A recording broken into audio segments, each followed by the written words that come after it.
this House is making an attempt to save this country from a bad, divisive leader.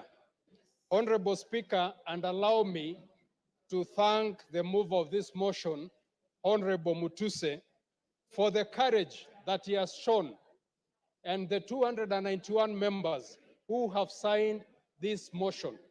Honorable Speaker, I say the courage because, Honorable Speaker, for a very long time, Kenyans have been watching helplessly, including the president of this country.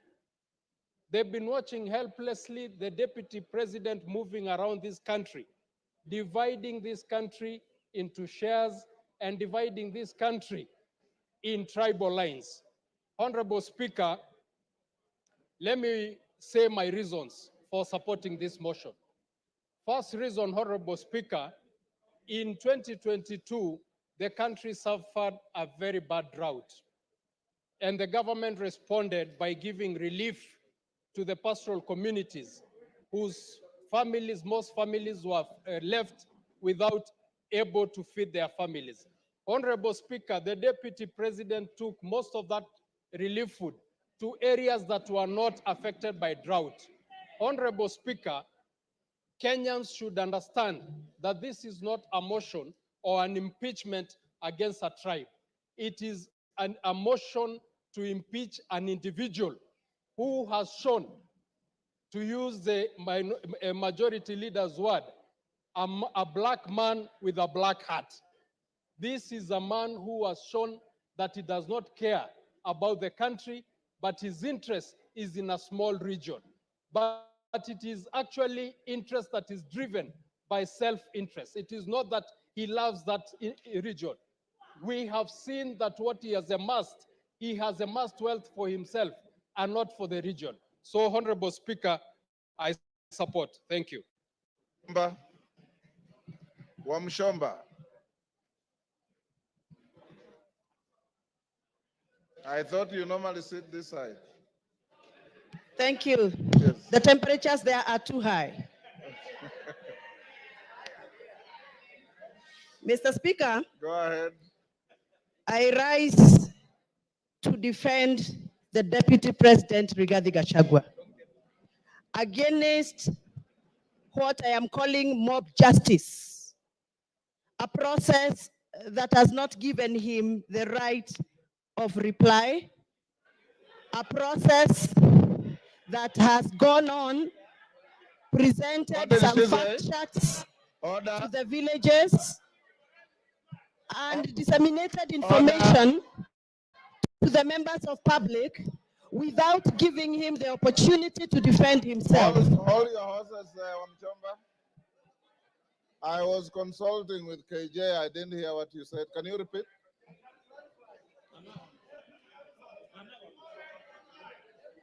Can you repeat what you said? I can't hear you, Mr. Speaker. Repeat what you said. I didn't hear. I was consulting with Honorable Member for Dagoret. I have said I rise to defend the Deputy President, the Honorable Rigathi Joyfrey Gachagua, against a process that I feel, personally, as my opinion, it is mob justice against the Deputy President, because he has not been given the right of reply before we went for public participation. That is what I've said. Honorable Wamchomba. According to the standing order here. Honorable Wamchomba, that is neither factual nor legal, because the Deputy President is appearing before this House at 5. So be factual. Mr. Speaker, yes. Please allow me to execute my point, and you can guide. Procedurally, Mr. Speaker, the fact sheets that were distributed in our constituencies had allegations that were read out to members of public as facts. So to me, the fact sheets that were distributed in our constituencies were fact sheets that were communicating facts. But from where I come from, Mr. Speaker, what was typed in those papers was not factual and needed to be interrogated. And I'm glad that the Deputy President is appearing in an hour's time here to come and clear the air. Mr. Speaker, before I defend and I give my submission, I request you to allow me to refer to the standing order number 91 on responsibility for statement of facts. A member shall be responsible for accuracy and facts for whatever allegations that comes and disseminates from this house. Mr. Speaker, this morning we were watching video clips on our television in this house. Those video clips that were played in this house were reported speeches that were reported from various media houses in this country. Mr. Speaker, according to the Kenyan Constitution and the Data Protection Act, it is our duty to clarify information before we disseminate and use it for a quasi-judicial process like we are handling today. Mr. Speaker, I would want your guidance whether those media clips that were used this morning in the floor of this house by the mover of this motion, whether those media clips were qualified to be used in this process of impeachment. Mr. Speaker, my other issue is, I will be glad that the mover of this motion clarifies that the allegation around the corruption issues on procurement matters have been taken through the right areas of Auditor General so that we can have fact to discuss this afternoon. Otherwise, according to me, the allegations that have been tabled by the mover of these motions are mere mudslinging, they are hearsay, they are gossips, and they must stop. And Mr. Deputy President must continue working for this country with all the energy, with all the labor, and with all the love that he has had. And those that feel that Mr. Deputy President has been biased into Mount Kenya politics, please forgive us, but we must tell you, everybody has their home. The Deputy President comes from Mount Kenya, and every good thing starts from Jerusalem. Even Jesus had to start his good work from Jerusalem. We are the Jerusalem. We shall continue allowing the Deputy President to do the work he's been doing in Mount Kenya, even as he tries and attempts to work in other parts of this country. I have personally escorted the Deputy President in other areas outside Mount Kenya. I know Mr. Deputy President has tried. It is barely 2 years before Mr. Deputy President continues with his work. Please allow him space to work. 2 years are not sufficient.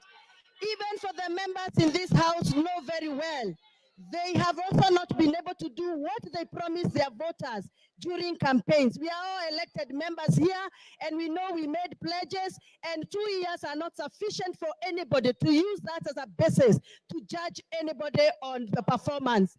I support that the Deputy President be given the opportunity to serve this country, and those that are attacking the Deputy President for working on behalf of the Mount Kenya region, they must also accept that everybody has a village where they come from, everybody has a home where they come from, and every good thing starts from Jerusalem, just like Jesus Christ did.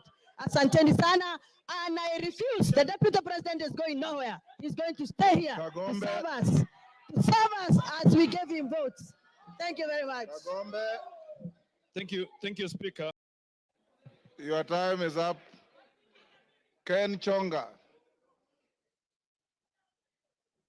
Ken Chonga. Asante mstahiki Spika kwa kunipatia nafasi hii nichangie mswada huu ambao uko mbele ya bunge. Mstahiki Spika, mimi sijaokoka na nimesikia wenzangu kila wakichangia hapa wanataja sehemu fulani za Biblia ambazo kwamba zinaambatana na matamshi ambayo wanataka huko yazungumza, lakini kwa kwamba kweli kuna mbinguni na kuna hera, nafikiria Rigathi Gachagua atakuwa kuni za kuchoma ambao watachomwa. Na kisa na sababu mstahiki Spika ni uongo ambao kwamba Deputy President ameujaza katika matamshi yake. Jana jioni nilichukua muda wangu, mstahiki Spika, kumsikiza hoja ile ambayo kwamba alikuwa anaizungumzia. Ninashukuru kunipa nafasi hii kwa sababu mmoja kati ambaye aliguswa pale ni mimi. Mimi nikiwa mbunge wa Kilifi South ama Kilifi Kusini, ile hoteli ya Gachagua pale mahali imejengwa iko eneo bunge langu mimi. Na yale aliyozungumza bwana deputy governor jana ulikuwa ni uongo mtupu.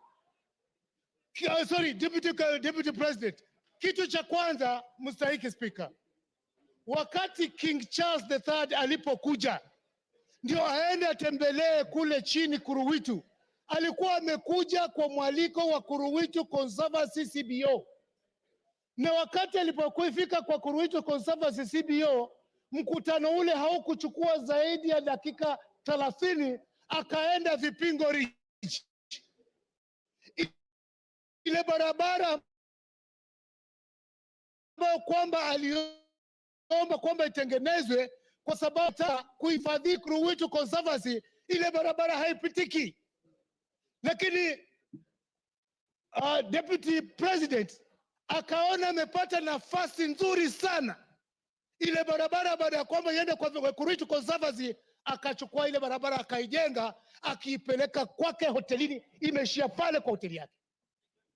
Na ninaongea kwa sababu mimi pia nimejenga hapo.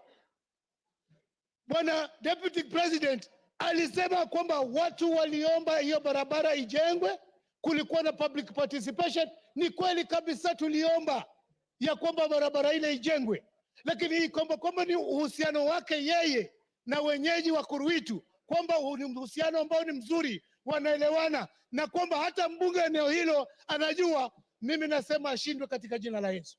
Siyajui hayo, sikuhusishwa kuhusu barabara ambayo alimepeleka kwa hoteli yake.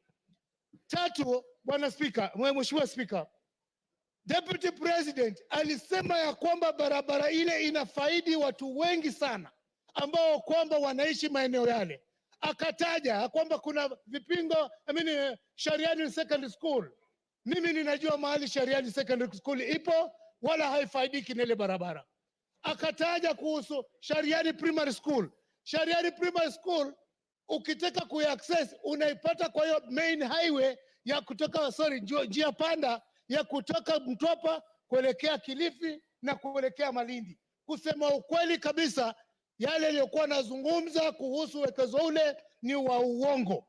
Tatu, ile nyumba ambayo kwamba ilikuwa ni ndugu yake, sisi tulijua toka ilipokuwa zamani, na ukweli kama utafatwa itabainika wazi ya kwamba bwana deputy president aidha awe alinunua kutoka kwa ndugu yake ama awe amemwibia ndugu yake. Ni jambo la kuhuzunisha, akisema ya kwamba mali ile yote ambayo iliachwa, yeye ameachiwa percentage fulani kubwa kushinda wale watoto. Kama ukweli si uongo, basi si anasherehekea kifo cha ndugu yake? Ni nani mwenye akili zake timamu ataacha urithi au peane kwa ndugu yake, asahau watoto wake, asahau bibi zake, asahau binamu zake, hali yeye anasema kwamba yeye ni mtu uko na mali? Mimi sijawahi kumuunga mkono kwa lolote, na ninajua nyumba hii iko na hisia tofauti kulingana na masuala ya deputy president. Wakati nilipeleka public participation Kilifi South, 95%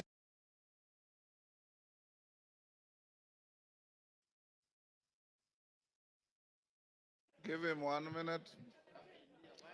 Na asante sana mstahiki Spika, na asije akasema ya kwamba yeye alichaguliwa na watu sijui milioni 7. Na ukweli wa mambo ni kwamba sisi ambao tuko hapa kama wabunge, sisi ndio tuna represent wale watu ambao walitualika pale. Kwa hivyo asiseme kwamba sisi hatuna uwezo wa kutoa amri au mamlaka ya kwamba yeye agatuliwe mamlakani. Langu ninasihi, wakati umefika. Unajua, Mungu akitaka kukumaliza hukuweka kichaa. Mimi sijasema kwamba deputy president ako na kichaa, na ninasema tu ya kwamba matamshi yake kama hata chunga yataelekeza kwamba tumshuku katika akili zake. Asante Mstahiki Spika. Bashir. Thank you, Honorable Speaker. Honorable Speaker, from the onset, I want to make it clear that I support this special motion by Honorable Mutuse. Honorable Speaker, there are 11 counts as contained in this special motion.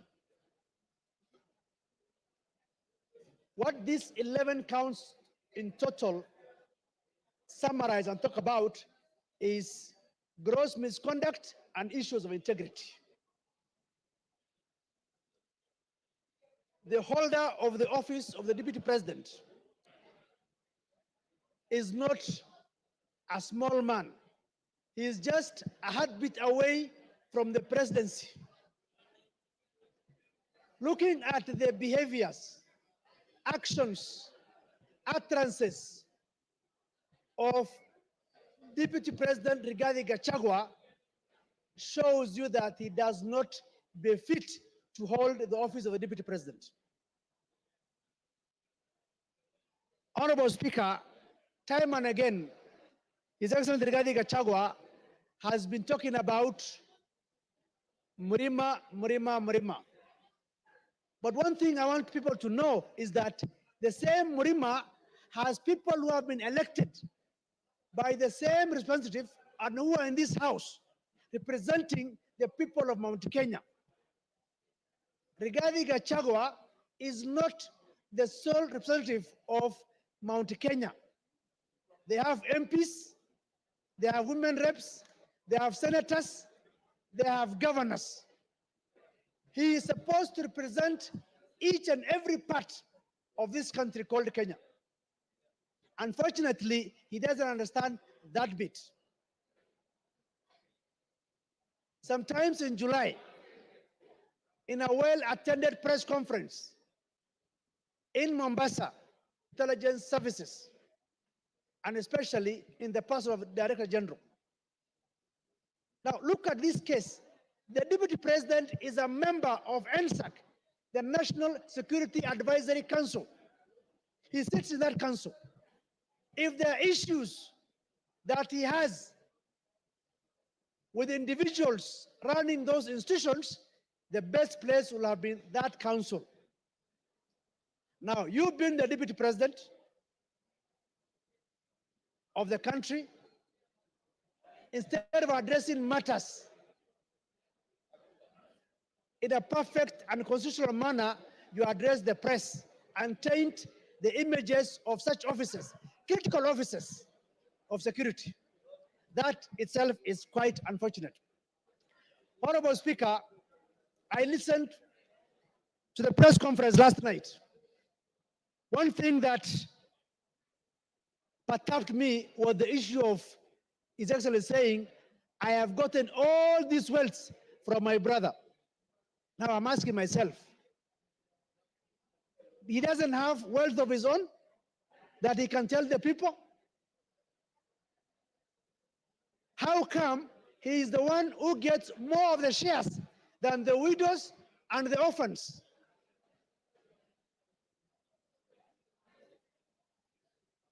It's also unfortunate that the same Rigathi Gachagua was at one point a district officer in 1997. He was sacked for stealing relief food. What is relief food supposed to go to? To the vulnerable people, vulnerable community of that area. He stole the relief food. We cannot continue to entrust one Rigathi Gachagua with the office of the Deputy President of the Republic of Kenya. We call upon this House to make history for the first time under the new constitution to say that Rigathi Gachagua does not befit to hold the office of the Deputy President of the Republic of Kenya. The President and the Deputy President are supposed to work in harmony. They are not working in harmony. The President sometimes goes out of the country.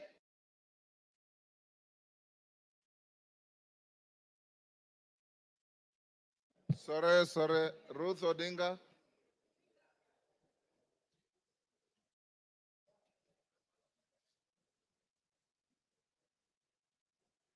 Give her the mic.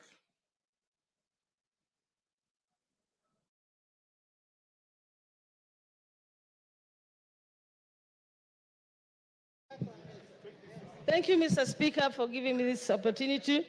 I rise today not just as a member of this esteemed house, but as a daughter, a sister, and a proud descendant of those who fought tirelessly for the freedom we hold dear. I urge us to reflect on the values upon which our great nation was built as we consider the impeachment of the Deputy President. I want to take you back to the times before independence. Jaramogi Oginga Odinga is one of the people who fought for independence.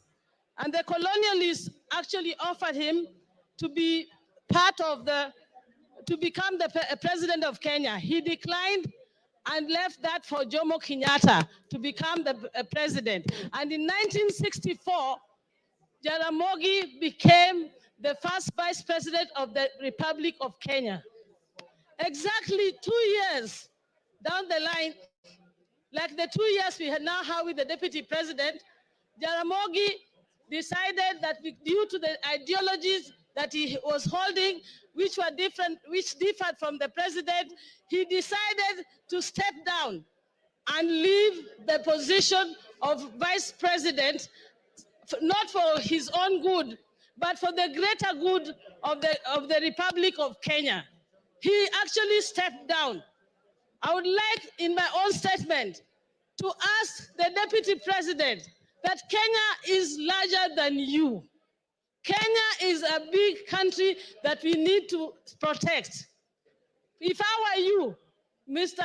Deputy President, please take the honorable route that some of your predecessors had taken, like Jaramogi, and step down from this position of presidency. Don't take Kenya through the valley of the abyss you want, the dark abyss you want Kenya to go through. Secondly, I would like to say something.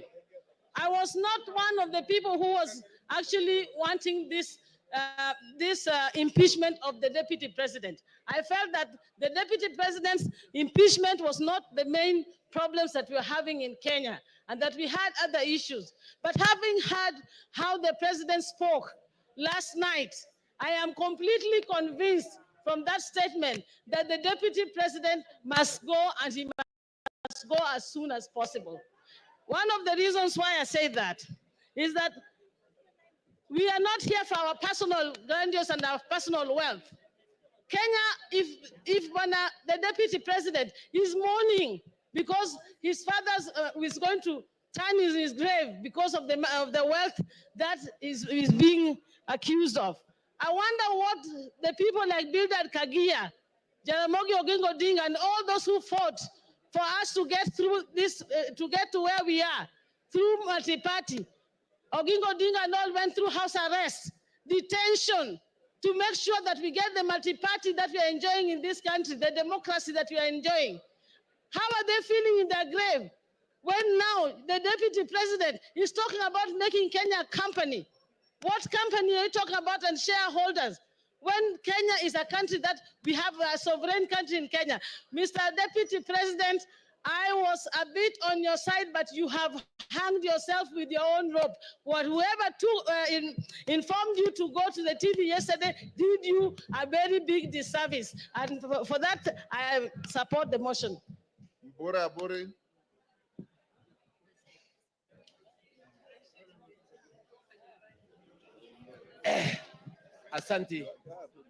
Asante Bwana Spika kunipa nafasi hii. Yangu ni kidogo sana. Nikusema ya kwamba tunataka naibu wa rais yule ambaye si mkabila. Kwa sababu nchi yetu ya Kenya ni kubwa sana kushinda mtu. Tukiongea mambo ya mlima, kule kwangu Tigania East, tuko katikati ya mlima. Lakini ukiangalia katika hii kitabu ambaye, ukiangalia haya mashtaka yaliyo katika kitabu hii, ukiangalia ile mashtaka katika kitabu hii, zile kampani zote ziko hapa ni za Gachagua, bibi yake na watoto wake. Hakuna Mutigania, hakuna Mwegembe, hakuna Muimenti, hakuna Mluya. That means yeye mwenyewe alikuwa anatetea tumbo yake. Ndipo mimi niko hapa kusema eti ya kwamba sisi atupembelezani. Sisi tunasema kwamba lazima aende nyumbani kwa sababu amekataa kuangalia mambo ya wananchi wa Kenya, na Kenya ni kubwa. Ingine ni hii, mimi nimekaa kule East African Community kipindi ya miaka 5. Nilikuwa na Jematia ambaye ni dada yangu. Katika kipindi ya miaka 5 sijawahi kusikia Jematia akiwa na malaya, lakini naibu wa rais alisimama akasema kwamba Jematia ni malaya, ya kwamba mimi nikiwa Mporo Mtabori na support naibu wa rais aende nyumbani. Asante sana. Thank you. Women Rep Busia.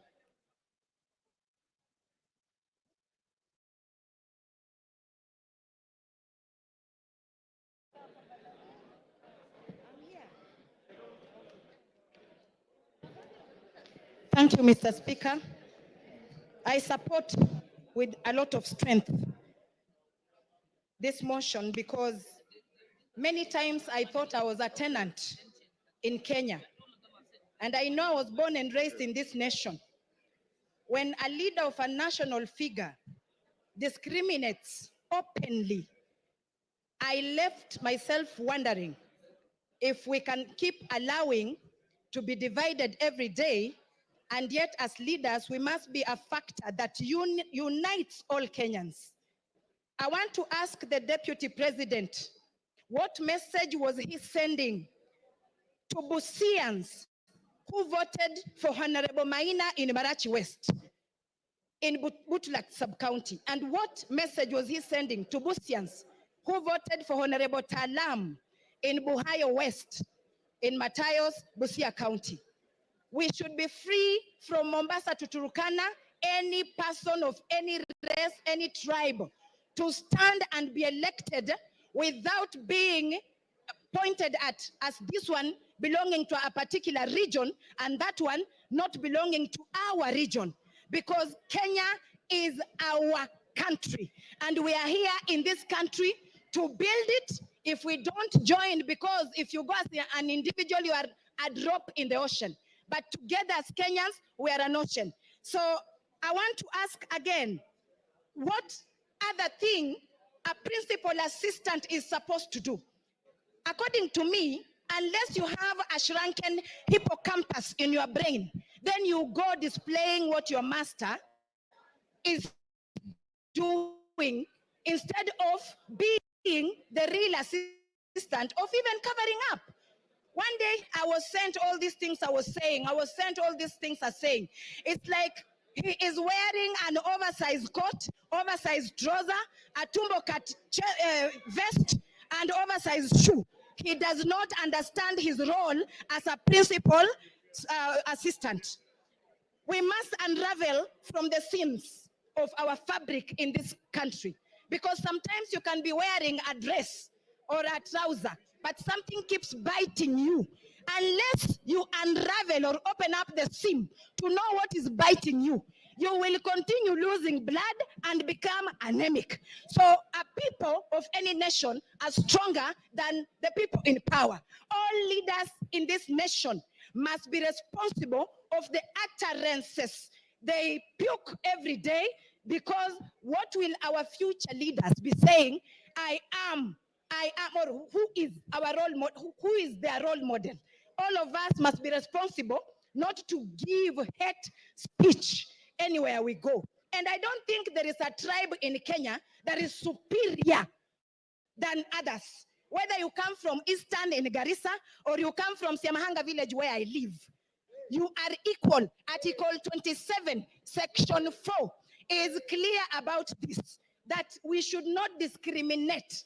When I hear a widow in Mount Kenya being tortured, being snatched property by the deputy president, whether she is Kikuyu and she's a widow, she is representing all the widows in Kenya. So Gachagua return the matrimonial property, the bank accounts, everything that you took from that widow in Nyeri, because I was raised by a widow and I know what happens when such things happen.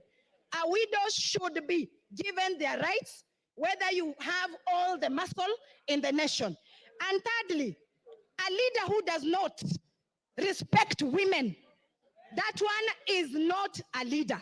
Calling women prostitutes. So when a woman is being a prostitute, who is the other prostitute? Then he must be the one, because if you call me a prostitute, was I doing myself? There must be somebody in a trouser too. And we do not want to be discriminated. We have been dating, marriage, we marry Kikuyu, Luya, Teso, Kamba.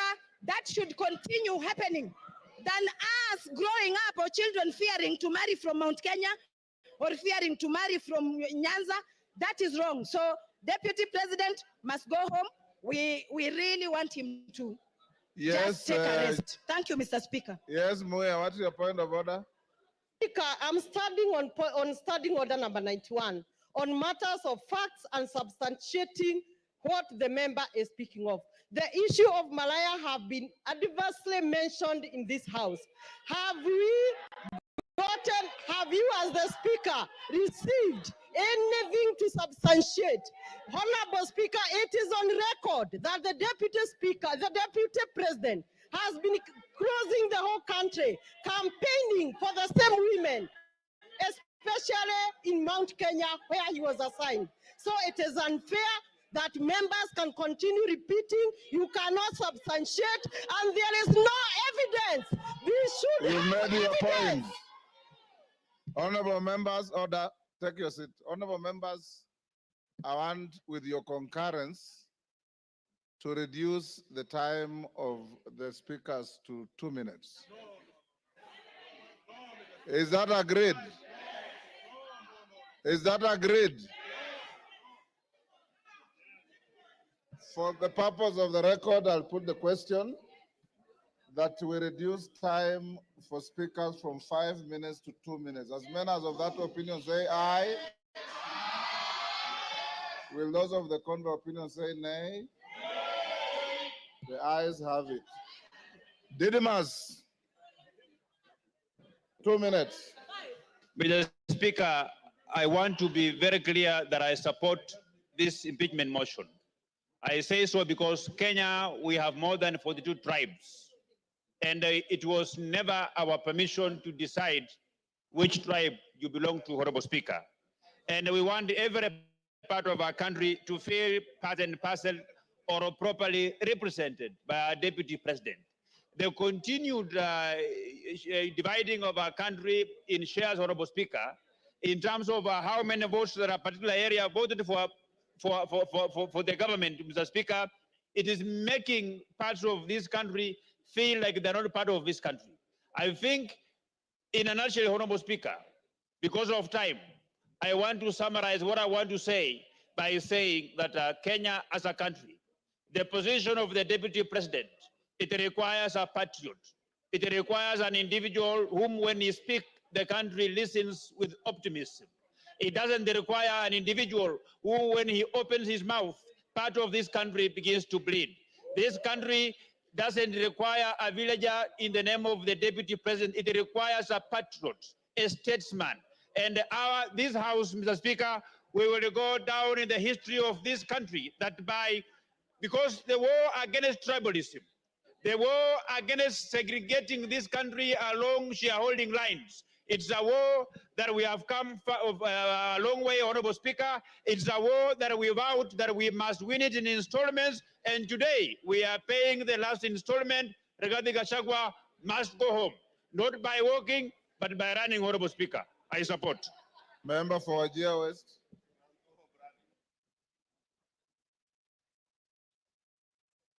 Please here. Thank you, Mr. Speaker, for giving me this opportunity. First, I rise, Mr. Speaker, reluctantly but firmly in support of all the articles of this motion. Mr. Speaker, I say reluctantly because of the following reasons. Normally, Mr. Speaker, as a Muslim leader, I don't rush to support this grave matter like this, to remove the Deputy President of the Republic of Kenya from office after just 2 years of election. But because of the conduct, the behavior of the Deputy President of this country, Mr. Speaker, I have no option but to support this motion.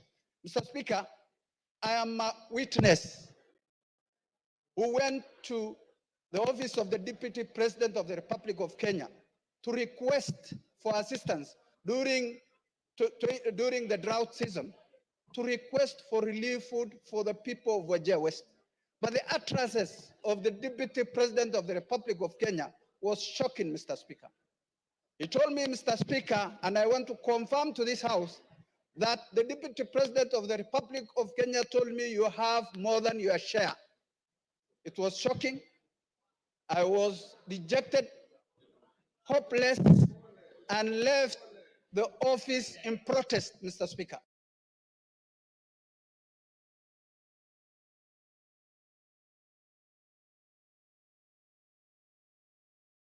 Who disrespected and discriminated against the people I represent in this House.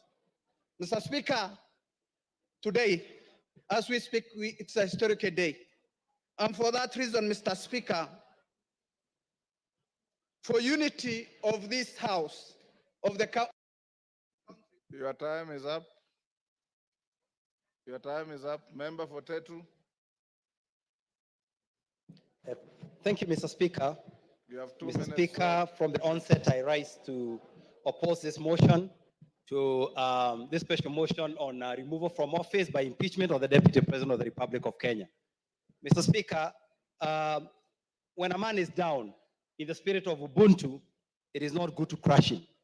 On Sunday, the Deputy President at the National Prayer Altar stood and apologized profusely to his boss, to fellow Kenyans, and indeed to all the members of this House.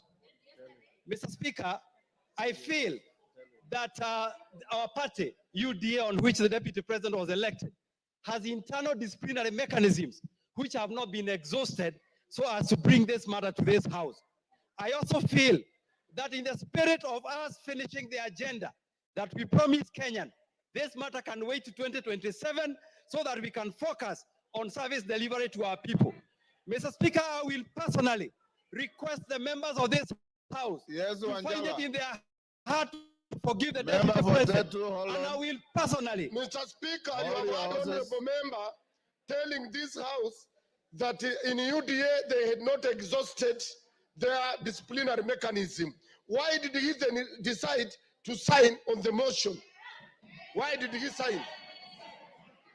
Mr. Speaker, thank you very much. The matter of Wandeto, finish up. I did not finish. Go on, you have half a minute. Yeah, Mr. Speaker, the matter of my signing, you talked about it, and the matter is rested. Wanjara can come to your office for further explanation. Mr. Speaker, I personally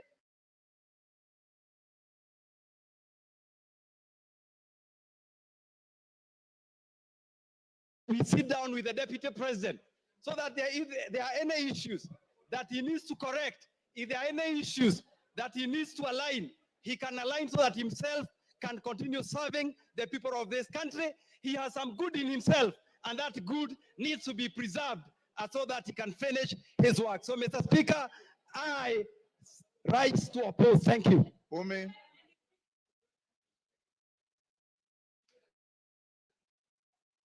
You have 2 minutes.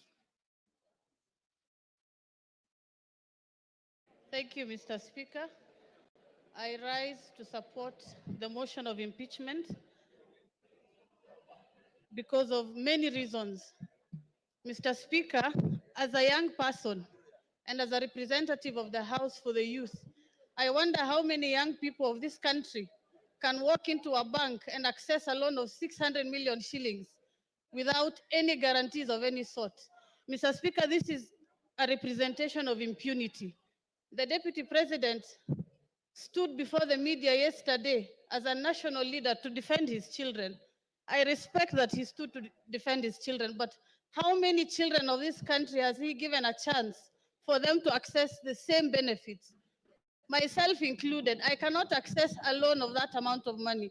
Mr. Speaker, this impeachment motion is not just an impeachment because of difference of ideology, but it will be a symbol of democracy for our country, that people who abuse their powers can go home, regardless of whatever position they hold. Mr. Speaker, I come from Garissa County, We lost residents from my county at an accident as they were accessing to cross a river because of the flood scandal. Mr. Speaker, out of the 10 billion shillings that he had under his pocket, he only gave us 48 million shillings and disappeared and never showed up again. Mr. Speaker, what can 48 million shillings do for people who are suffering? Mr. Speaker, he did not even step in Wajir and Mandera. This is a deputy president of the whole country. I support the impeachment. He must go home and create a room for other people to get that position. Maybe it's time for other regions to be deputies so that we can get the same benefits. Mr. Jen Speaker, I can Kagere. even do a good job myself. Mr. Speaker, Your time is up, Jen Kagere.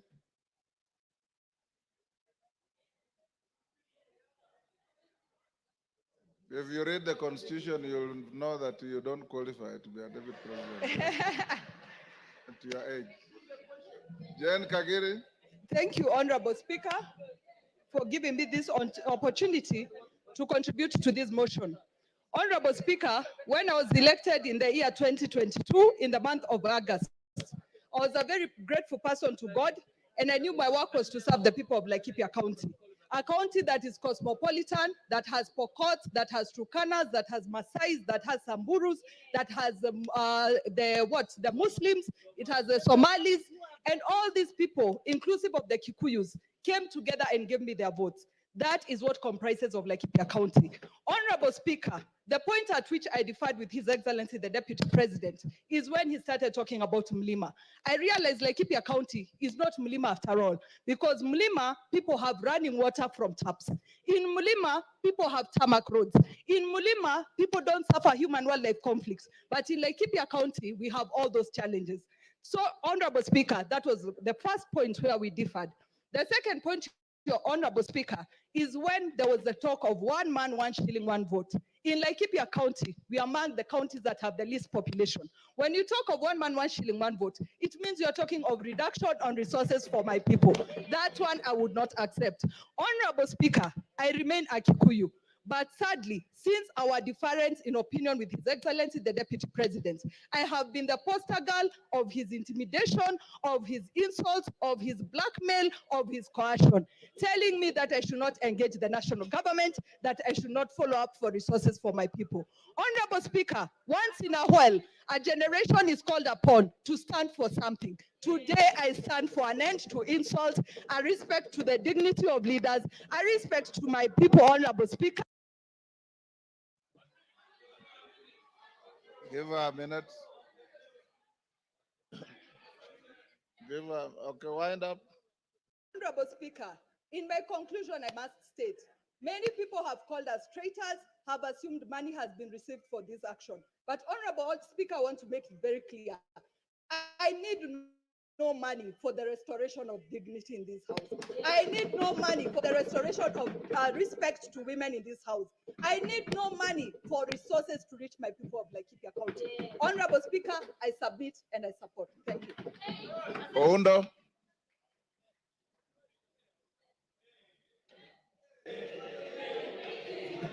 Honorable Speaker, thank you for this opportunity. Honorable Speaker, my attention is drawn to Article 125 of the Constitution. And Article 125 of the Constitution makes reference to the effect that any matter before that the Parliament has got the same powers as High Court.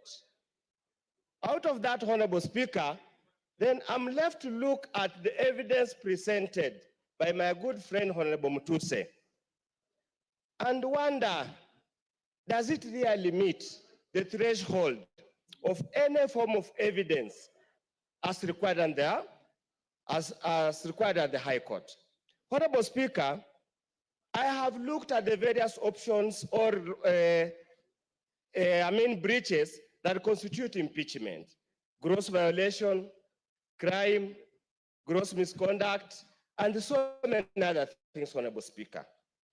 I'm at pain, Honorable Speaker, going through this to find anything that has been proved beyond reasonable doubt to move this House, Honorable Speaker, to take such a drastic action. Considering, Honorable Speaker, These are people elected under Article 148. And the framers of the new constitution, Honorable Speaker, deliberately inserted Article 148 to avoid the kind of abuse that had been there in the past. Honorable Speaker, if we get to this level, Honorable Speaker, if we get to this level, everybody will be left wondering, what is the role of Parliament in protecting the Constitution? Honorable Speaker, and I want to rephrase Luke 23, verse 4. I find no case against this. Roku. He didn't ask for it. Roku. He didn't ask for any addition. Thank you, Mr. Speaker.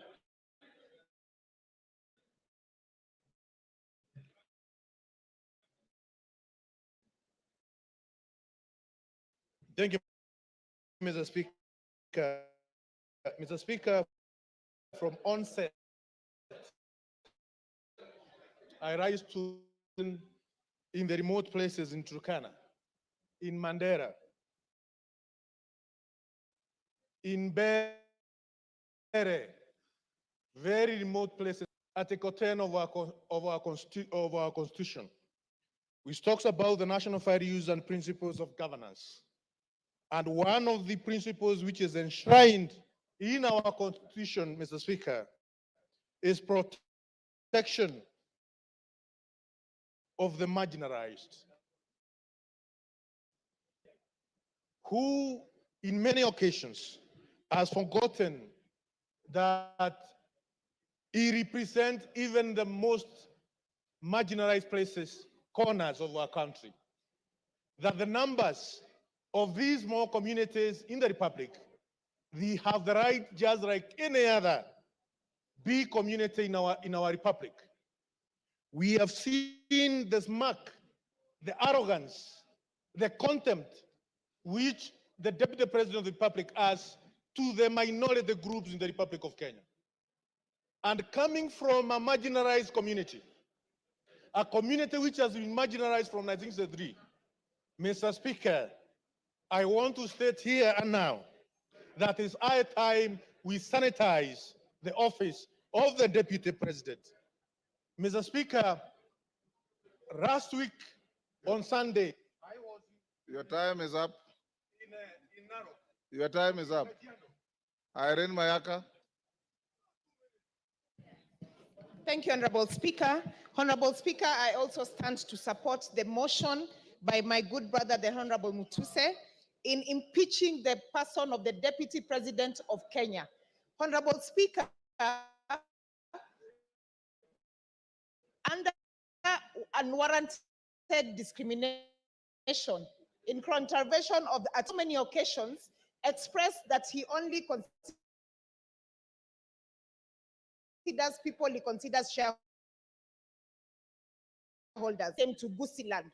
On the first occasion, while addressing leaders, he told us that the reason why, as Kisses, we should not demand for more things from the government is because we always vote for Mutu wakitenda. Honorable Deputy President told us, siku hii tumejaa jela kushinda wa Kikuyu. I'm wondering, Honorable Speaker, when did he do the statistics to note that sisi kama Wakisii, we are the most criminals in this country? And Honorable Speaker, as I finish, I just want to remind the Deputy President. Yesterday, he spent a lot of time reminding us that he is an orphan. And yet he forgot that there is one orphan that the Deputy President kept saying that he has put for him Mitego in State House. The Honorable Deputy President forgets that even the Right Honorable Raila Amolo Odinga is an orphan. Why did he forget that he was putting for him Mitego? I just want to tell the Deputy President that because of the utterances that you make against people of Kenya, you must go and you will go home. I thank you. Malolo Njendi. Thank you, Mr. Speaker. I arise to support this motion strongly. Mr. Speaker, this country has once suffered tribal clashes. Mr. Speaker, the Deputy President has been always talking about Central Kenya, Mlima, etc., Mr. Speaker, whipping up the tribal feelings. Mr. Speaker, if we allow the Deputy President to continue holding that particular position in the country, Mr. Speaker, what will happen in this country is that most of these other tribes will feel domination of this particular community, will feel intimidation by this community, and they will rise up, gang up against the community of Central Kenya, not because they are liking it, but because of his sentiments and because of what he speaks.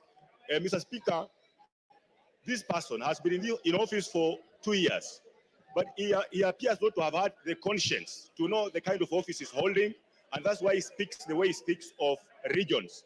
Mr. Speaker, I wonder how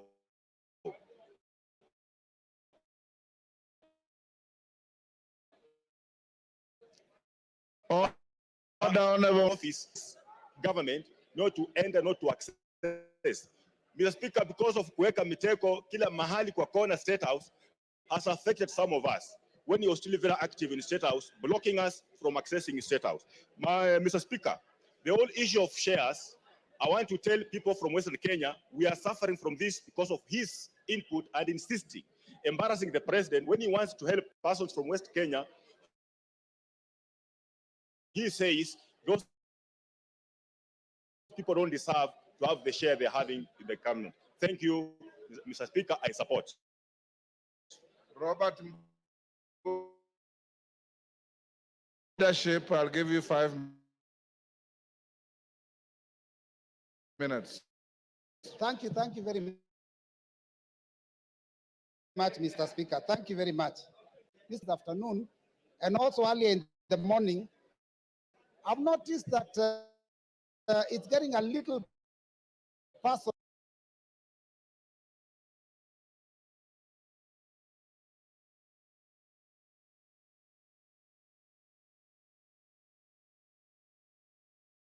No, and I'm feeling a little jittery because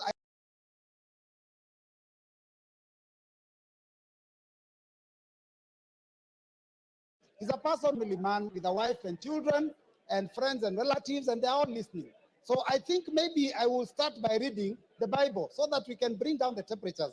Ephesians chapter 4, verse 32 says, "Be kind, compassionate, and forgiving to each other in the same way God forgave you in Christ." Now, verse 31, Mr. Speaker, says, "Put aside all bitterness, losing your temper, anger, shouting, and slander, along with every other evil." Mr. Speaker, as a member of Azimio la Umoja One Kenya, I didn't believe in the leadership of Kenya Kwanza. I opposed it from the beginning. Mr. Speaker, I am vindicated now because I can tell the people of Kathiani that I said that this government is rudderless, is leaderless, is planless. And Mr. Speaker, is also merciless because within a very short time, the center can no longer hold. Mr. Speaker, former Senator, now Governor James Orengo, famously said in Senate that governments eat their own people. Former leader of majority of the National Assembly, Duale, was eaten by his government. Today is a CS. Former Deputy Speaker of the Senate, Kidhura Kindiki, was eaten by his government. Now he's also a CS. Former Chair of Budget of this National Assembly was eaten by his government. Today is the majority leader. I don't know. We are now eating Rigiji. Where will he end up? Mr. Speaker, I have an issue of concern, Mr. Speaker. Yes, Majority Leader. Honorable Speaker, is a deputy leader of minority to assert that I was eaten by my own government, Honorable Speaker, whereas he knows I was never eaten by any government. I only stood firm against tyranny. I stood firm against the bullying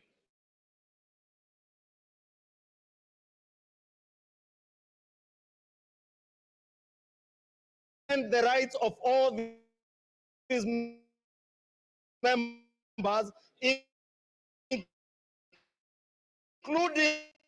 the Honorable Robert Mbui, who was Honorable Speaker when the Deputy President visited Kathiani. He said to the Honorable Mbui,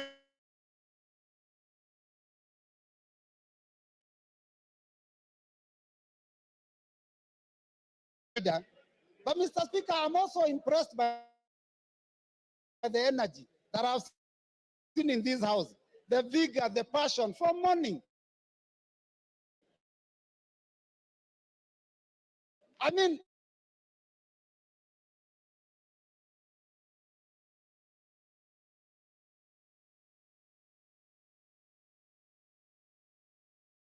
people here, the cost of living has gone too high. People have no jobs. Mr. Speaker, those are the things that this House should passionately deal with. But Mr. Speaker, for a whole day, and from, I don't know, even the last week or 2 weeks, to deal with that one matter, Mr. Speaker, I think that we are losing direction. And it is important, Mr. Speaker, that we deal with the things that are affecting our people. Because, Mr. Speaker, if you look at the education sector, I talked about it here the other day. We don't even have classes for grade 9 going into JSS.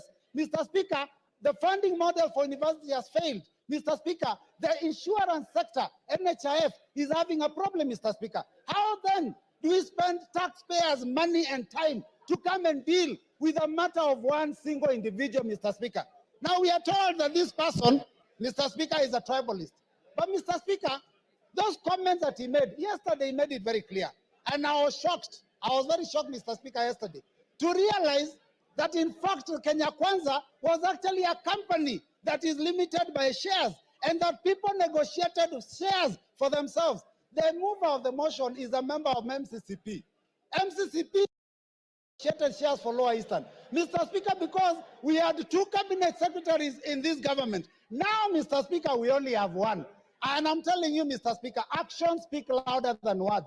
The Deputy President may have said that he's a shareholder and there are issues about his community, but if you look at the appointments that are being made in Kenya, then you will realize that the person of the president himself is the one who is the biggest tribalist, Mr. Speaker, because he's appointing people from his own community for every provision. Mr. Speaker, if we have to find a situation where a school has failed, you do not fire the deputy principal. You get rid of the principal. Our problem is not the deputy, it is the head. Yes, Farah. Thank you, Mr. Yes, Farah. Mr. Speaker, I was Order. Mr. Speaker. Order. Mr. Speaker. Robert Mbui, you are normally more decent than that. This is a house of. Oh, Mr. Speaker, protect me. Mr. Speaker, my point of order is this. This is a house of rules. This is a law-making body. This is the place where our constitution itself was passed. You cannot bring, talk about a president or even any other head of state of a friendly country without bringing a substantive motion. So you cannot discuss the conduct of the president. And by the way, I want to correct you. You might point is out of order. Your point of saying that governments take your seat is out of order.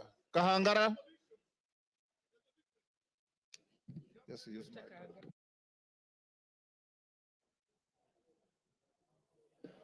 Honorable Kahangara.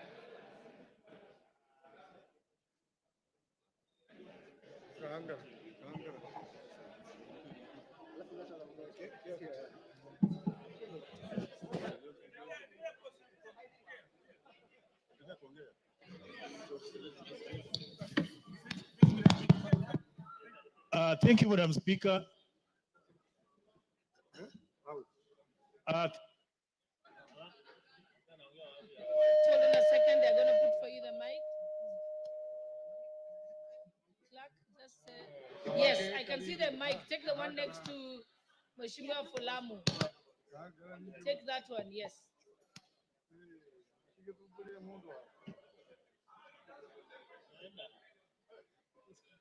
He's gone to the one you had given him.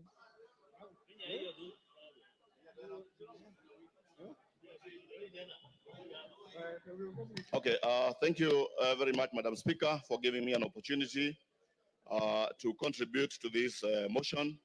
And I want to say that from the onset, I am in support of the motion, the special motion for the impeachment of the Deputy President of the Republic of Kenya. Madam Speaker, let me say that this country, Kenya, is a country that is is led by a constitution, by laws, and a country that is led by of democracy.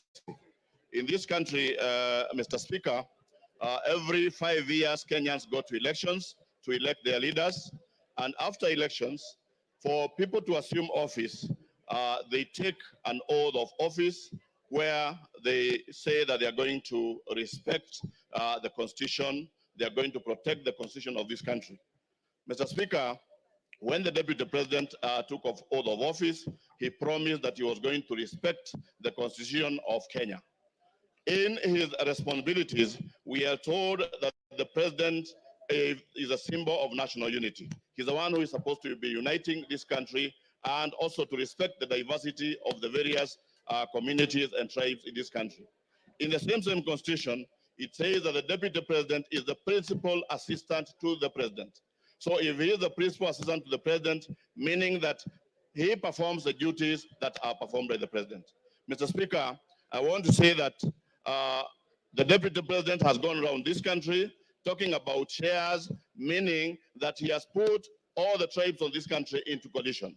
And I want to thank the member who brought this particular motion, because we are saving this country from somebody who is I would call a suicide bomber, somebody who is ready to die, somebody who wants to die with Kenyans. And we want to say that we are ready to fight tribalism, ensure that this country continues in. Your time is up, Kangara Kasheri.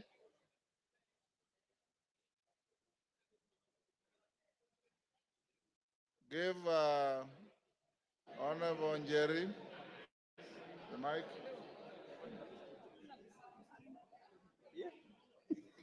Thank you, Honorable Speaker. I rise to vehemently oppose this motion on behalf of the great people of Kirinyaga. Honorable Speaker, it begs the question, does it not prick our conscience as a House that barely 4 months after passing the grossly unpopular finance bill, which the President himself refused and declined to assent to, that we're here discussing an impeachment motion of the Deputy President of the Republic of Kenya? Honorable Speaker, the young people of this nation unequivocally told us to fix high unemployment levels among the young people, gross corruption at all levels of government, accountability issues in regard to leadership, our ailing healthcare sector, among other things. Honorable Speaker, many young people died on that day, Honorable Speaker. Several others to date are still missing, Honorable Speaker. It begs the question, the priorities we have as a 13th Parliament. Honorable Speaker, the motion before us is frivolous, it is baseless, it is lacking in substance. It is nothing but a shambolic political scheme to hang the truthful man for merely being truthful. Honorable Speaker, we must redeem the 13th Parliament, Honorable Speaker. We must ensure that we give... Kasheri, take your seat. Yes, Donya. Give Donya the mic. Hold, Jerry, you have about... Yeah. Thank you, Mr. Speaker. Is Honorable Gachagua in order to bring things which have passed, like the finance bill, when we are discussing about the impeachment motion? Those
voted. The impeachment of the deputy president is a sham political process.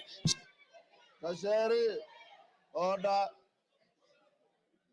Jerry shall be heard in silence and dignity.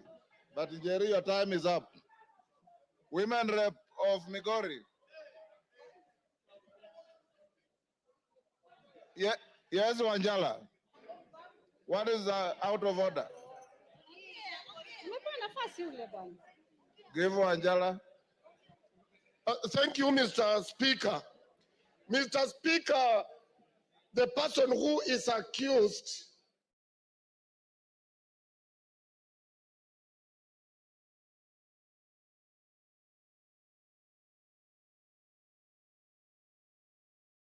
whom we are Yes, Migori women rep. Give to Fatuma.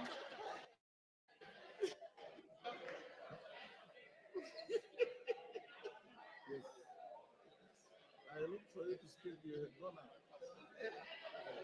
Thank you, Honorable Speaker.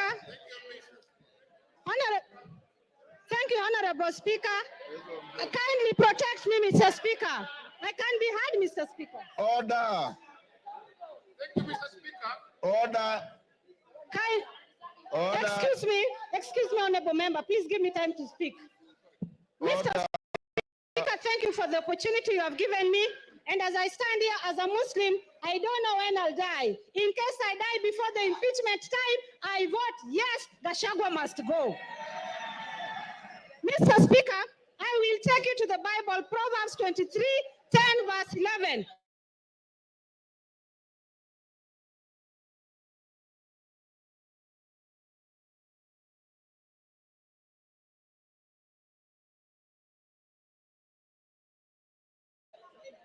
Aside against you. I want Gachagua to know, the former deputy president of Kenya should know that when you touch anything of the offers, it is not Kenya Kwanza, it is not Azimio, but it is God Almighty that will put the fire on you. I will return to the Quran. The Holy Quran in Surah An-Nisa said, surely those who eat up property of the orphans unjustly, they only eat fire into their bellies, and soon they will enter a blazing fire. I am telling the former deputy president of Kenya that you have eaten fire into your belly, and the fire will surely burn you. Mr. Speaker, as I finish, Mr. Speaker, I have heard that the deputy president has 21 lawyers. How much does the deputy president earn to have 21 lawyers? And I understand each lawyer is paid 10 million. And I'm telling Kenyans, it is your taxpayers' money. Your time is up. Rueda. Honorable members, we are coming to an end. Order, honorable members. I've given the floor to member for Lamu East. Asante Bwana Spika. Bwana Spika, umoja wa taifa ni muhimu sana, na vile ilivyofanyika na naibu wa rais ilionekana kwamba hakuna umoja. Nataka ieleweke kwamba watu wa mlima wanaishi sehemu zingine. Kule kwangu Kiunga niko na watu wa mlima, na kile wanachoona zaidi ni sand dunes. Hawaoni mlima, wanaona bahari. Nataka niseme ile kuzungumzia kuhusu NIS ilikuwa ni grave mistake. Wamekosea sana. Afadhali angetaja Nurdin kama ako na shida naye kuliko institution ya NIS. Ni kutufanya sisi tukae dhaifu katika maadui zetu. Kwa mfano Al-Shabaab wataona vipi sisi kama tuko weak. Ingine nasema, ukiwa unatukana mwanamke, na tena hii ikuwe kwa mtu yoyote, yule anatukana mwanamke ajue mwanamume yote anatukana mwanamke, mashimo yako 7 kwa kila mtu alioumbwa. Wanaume wanayo, wanawake wanayo. Kama ni malaya basi ni wote wanaweza kutumia kwa malaya. Hii jina ya malaya nimechoka kusikia. Ingine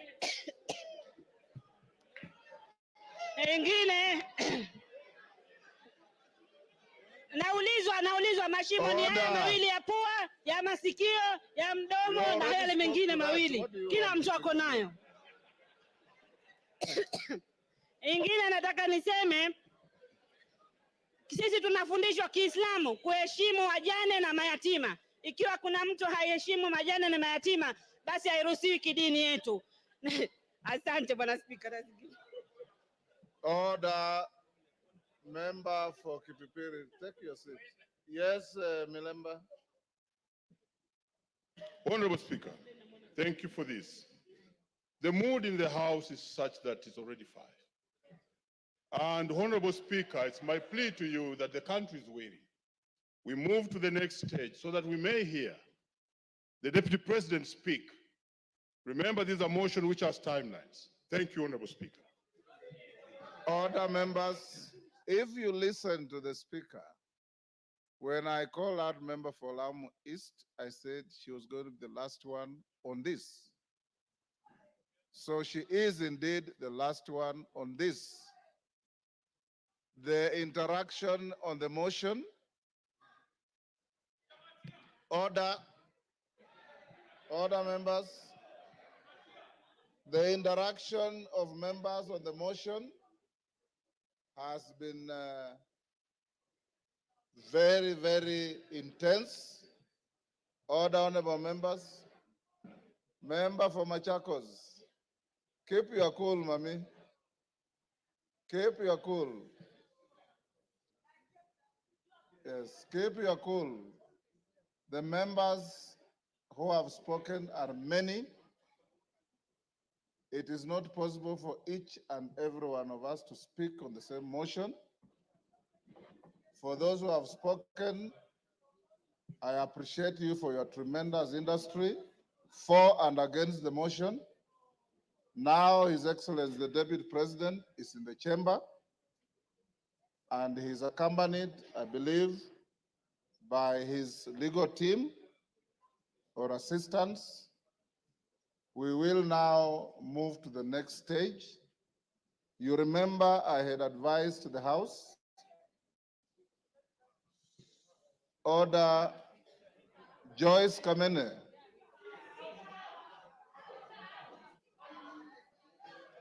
This is not a moment where the Speaker can exercise the option to exclude you from proceedings, but I know you differently. You are normally a very dignified person. I don't know what is the problem today. I want to urge the House that as we move to this stage, you remember we said at 5, the Deputy President had been assigned 2 hours in accordance with the standing orders. The standing orders say not more than 2 hours. So he may exercise to spend the 2 hours or less as he wishes. Secondly, once he finishes, then the minority leader, majority leader will take the floor as we had agreed. After that, then the mover will be invited to reply. And after that, you will go into a voting session. Your Excellency, once you finish, you have the option to remain in the House or to leave because you'll have spent your time as allocated by the House. I want to encourage you members to maintain your silence, to maintain your decorum, and to maintain the dignity of both the House and yourselves in listening to the subject to this motion, who is the Deputy President of the country. And I invite you, Your Excellency, you have a choice. You have a choice between speaking yourself or speaking through your legal counsel. Yes, Kamket, what is out of order? Your Excellency, you may take your seat. Let us hear it. Mr. Speaker, while I did not want to interrupt His Excellency the Deputy President, who is my brother-in-law, Mr. Speaker, yesterday the Deputy President on national television referred to this House in unpalatable terms. And Mr. Speaker, while it is his right to say whatever he wants to say, as a former member himself, Mr. Speaker, would I be in order, Mr. Speaker, that the Deputy President, as a precursor to his speech, apologizes to this House? Mr. Speaker, this House, Mr. Speaker, he used the words, he referred to this House as a theater of the absurd. Mr. Speaker, this House is an honorable House of the people of Kenya. These are elected members of Parliament, Mr. Speaker. This House is neither a theater, neither is there absurdity in this House, Mr. Speaker.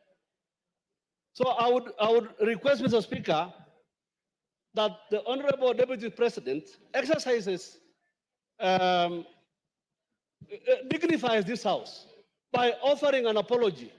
I know he has very little support in this House now. You've made your point. But he may get a little support even just from that apology. He has to apologize to this House, Mr. Speaker, before he proceeds with his speech, Mr. Speaker. Thank you very much. Order. No more points of order.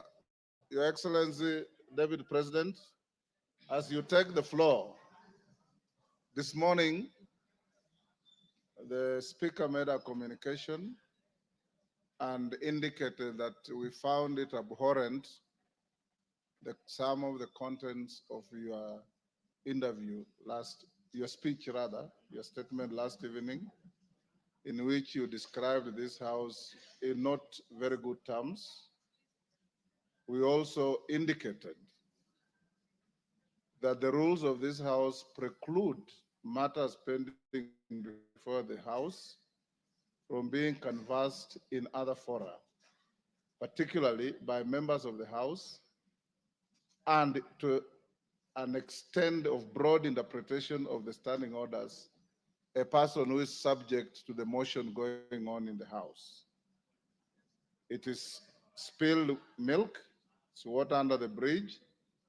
You said what you said, but it is only fair that being an immediate former member of this House, that you exercise your conscience to hold as to whether this is a theater of the absurd or is an honorable National Assembly of the Republic of Kenya.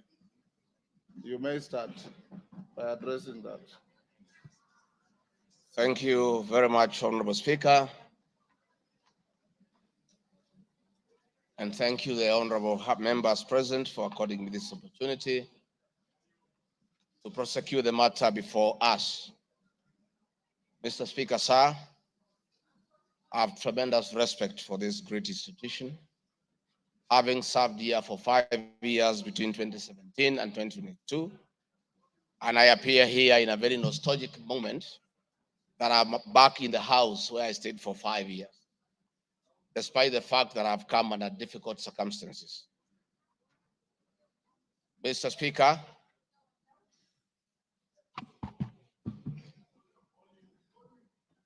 maybe the sound people, is that okay now?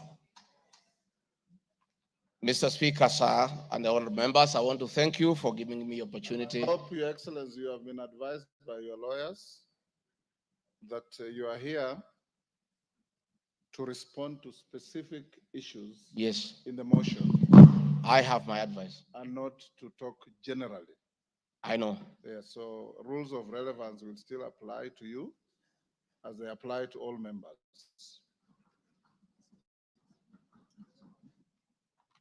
Mr. Speaker, the motion before this great House alleges that 2 years ago, since assuming office, I have acquired property and wealth whose estimated value of 5.2 billion shillings.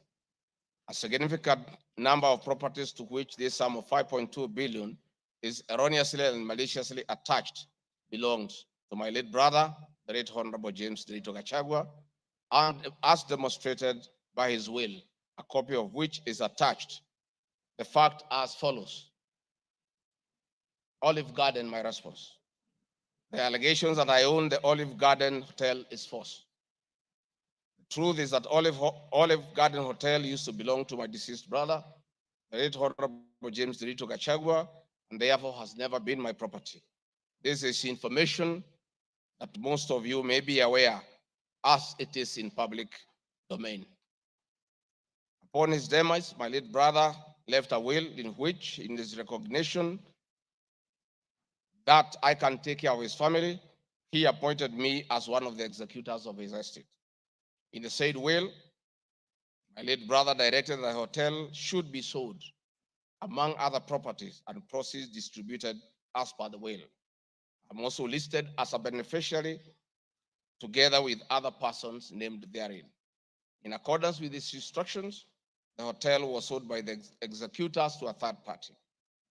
Owing to the above, I do not own the hotel and have never owned it contrary to accusation in the motion. For the benefit of this August House and the general public, I have annexed to this response copies of the following supporting documents. My late brother's will, sale agreement dated 17th May 2023, an official search for Olive Garden Hotel Limited. Mr. Speaker, Bipingo Beach Resort, just as in Olive Garden, above this allegation is also false. Bipingo Beach Resort belongs to the estate of the late James Derito Gachagua. For the benefit of this House and the general public, I have attached annexed to this response copy of the official search for Bipingo Beach Resort Limited, confirming that the hotel is still in the name of my little brother's estate. Queen's Gate Service Apartment. The allegation is also false, and the property belonged to my late brother. Queen's Gate Service Apartments, registered in the name of Bipingo Beach Resort Limited, was sold to Cooperative Bank of Kenya Limited, Staff Retirement Benefits Scheme, as evidence by the agreement for the dated 4th May 2022, and a transfer dated 5th October 2022, marked Annex RG6. Land parcel Ruguru, Kiamariga 2023 in Madeira East constituency, which have originally constructed a helicopter landing facility. My response is, I do confirm that I own the above reference property, which is approximately 2.5 acres in size, and which I have planted napier grass for my dairy cows. I purchased the land in the year 2023 for 3.5 million from farm proceeds coming from my dairy farm. I have read through the motion, and there is no iota of evidence adduced of the impropriety in the way I acquired this small property. Finally, on this matter, I wish to confirm that there is no helicopter landing facility for this particular parcel on the motion. This part is also false.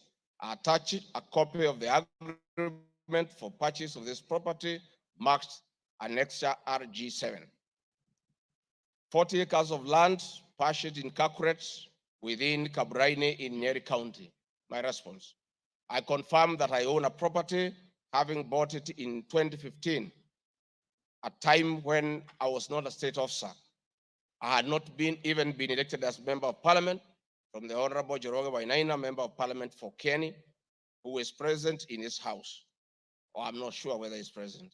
Therefore, this property I purchased 10 years ago, and not 2 years ago during my tenure as deputy president, and as indicated in the motion, the allegation is false. I've read through the motion, and there is no iota of evidence adduced of any impropriety in the way I acquired this property. For the benefit of this August House and the general public, I have annexed to this response copy of the agreement for sale and purchase of this property marked as Annexure RG8. 80 acres of land in Meru County. For the record, I wish to confirm that I do not own 80 acres of land in Meru. This allegation is false. However, in the spirit of full disclosure, I would like to confirm that I have purchased 29 acres of land in Meru, the land of my mother, which I bought on around 9 February 2024, through a loan granted to me by Solution Circle Limited, which I'm a member. This said circle has a charge registered against the title, which it continues to hold as security until I fully repay the loan. For the benefit of the August House and the general public, I have annexed to this response copies of the agreement of sale marked RG9 and a letter dated 15 July 2024 from Solution Circle Limited confirming that they financed the purchase of the property marked Annexure RG10. Dairy farm in Nyandarua County. My response is I do not have a dairy farm in Nyandarua County. Therefore, this allegation is false. The land in Nyandarua has no single animal. Companies. The motion alleges there are 22 companies owned by my family members and which have been used to massively launder money and conceal proceeds of crime, corruption, and benefit from influence peddling. My response is the mover of the motion has listed the 22 companies associated with me and has alleged that they have been used to massively launder money and conceal proceeds of crime, corruption, and benefit from influence peddling.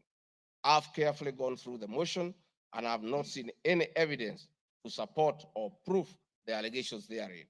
It is not clear to me how to respond without having seen any evidence incriminating the companies.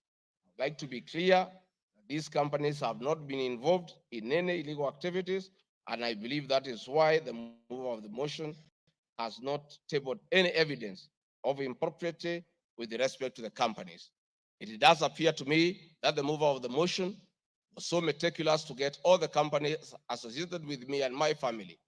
And I believe that he also had evidence of illegalities committed by the companies. He would have shared or tabled that for the record. However, it is not possible to get evidence of illegality where there is none. Having said the above, allow me just to mention a few companies because there are many. Rigathi Gachagua Foundation, this is a foundation I incorporated in 2022, and I clarify that the foundation is a non-profit making entity with the sole objective of uplifting the lives of less privileged in society. This foundation therefore does not trade, and honorable members, you are aware that by law, a foundation cannot be used to trade. Since incorporation, the foundation has received a total of 12 million shillings, which has been utilized as per the schedule marked Annexure RG 11, which is paying school fees for children in Pwani University and other universities across the country. Dorcas Rigathi Foundation, because she is not here to defend herself, this is a foundation founded by my wife, Pastor Dorcas, incorporated immediately we came into office as a non-profit making entity for the sole purpose of rehabilitation of drug addicts, widows, single mothers, and orphans. A brief write-up of this foundation, together with its achievements, is annexed herewith as Annexure RG 12. It is in public domain that Pastor Dorcas have been around the country doing work of rehabilitating drug addicts and helping others who have challenges. There are many other companies that are here, but I don't, because this is a house of record, I don't want to bother the members of parliament of going through all of them. I want to probably only talk about Wamunyoro Investments Limited, named after my village in Wamunyoro. This company was incorporated 21 years ago before I became deputy president, and it's a company that holds family property. Mr. Speaker, sir, I've been accused of exerting influence on officials in the Ministry of Lands to issue an allotment letter to Wamunyoro Investments Limited and using the fraudulently acquired documents in support of a court case. My response, Mr. Speaker, sir, and honorable members, wish to confirm that Wamunyoro Investments Limited has never been issued with any letter of allotment for land in Embakasi. Wamunyoro Investments Limited purchased this land from a third party in the year 2012. The company's ownership of this property has been confirmed through two legal processes. One, a case was filed before the National Land Commission in the year 2016, adjudicated, and a determination was made that this property belongs to Amunyoro Investments Limited. That was long before I became the Deputy President of the Republic of Kenya. Again, a matter was filed in High Court, case ELC, case number E242 of 2022, which was filed before I became Deputy President. All the documents filed in support of this case were filed in court before I became Deputy President, and no documents have been filed by myself in court upon becoming Deputy President. This being the case, it is not true that I have used my office as Deputy President to manufacture documents filed in this matter. The High Court found that this land legally belongs to Amunyoro Investment Limited and issued the appropriate direction. This matter has since been challenged in the Court of Appeal. I invite any honorable member who may want to be enjoined in this case to have the liberty to do so. Mr. Speaker, sir, I have been accused in the irregular procurement of mosquito nets at a cost of 3.7 billion. In response to paragraph 45, ground 7 at page 23 and 42, paragraph 78 and ground 11 and page 36, 37 or 42 of the impeachment motion, I wish to respond as follows. It is not true, as claimed in paragraph 3 of the witness affidavit of Andrew Mulwa, that I was involved in the KEMSA 3.7 billion irregular procurement of malaria nets, either directly or through proxy. Further, Shobika Impacts Limited was not awarded the subject tender as the acting director of procurement, Dr. Justice Kinoti, by letter 5th May 2023, formally notified Shobika Impacts Limited that its bid was unsuccessful because its tender security was not paginated and the tender was hence non-responsive. That is clear at paragraph 4 of the witness affidavit of Andrew Mulwa. He contradicts himself by claiming that on 11 July 2023, I pressured him to surrender the original bid board. Yet by the letter dated 5th May 2023, KEMSA had requested for collection of the original bid. Thus, there was no cause to pressure to be exerted on Mr. Mulwa for any other purpose. I am aware of a foreign company known as Shobika Impacts Private Limited, domiciled in India, and which appointed Crystal Kenya Limited as its local agent in the year 2014, that is 8 years before Rigathi Gachagua became the deputy president. To date, Crystal Kenya Limited has complied with the agency terms between itself and Shobika Impacts Private Limited, annexed hereto and marked as Annex RG18 in an appointment agency letter by Shobika Impacts Limited in the year 2014.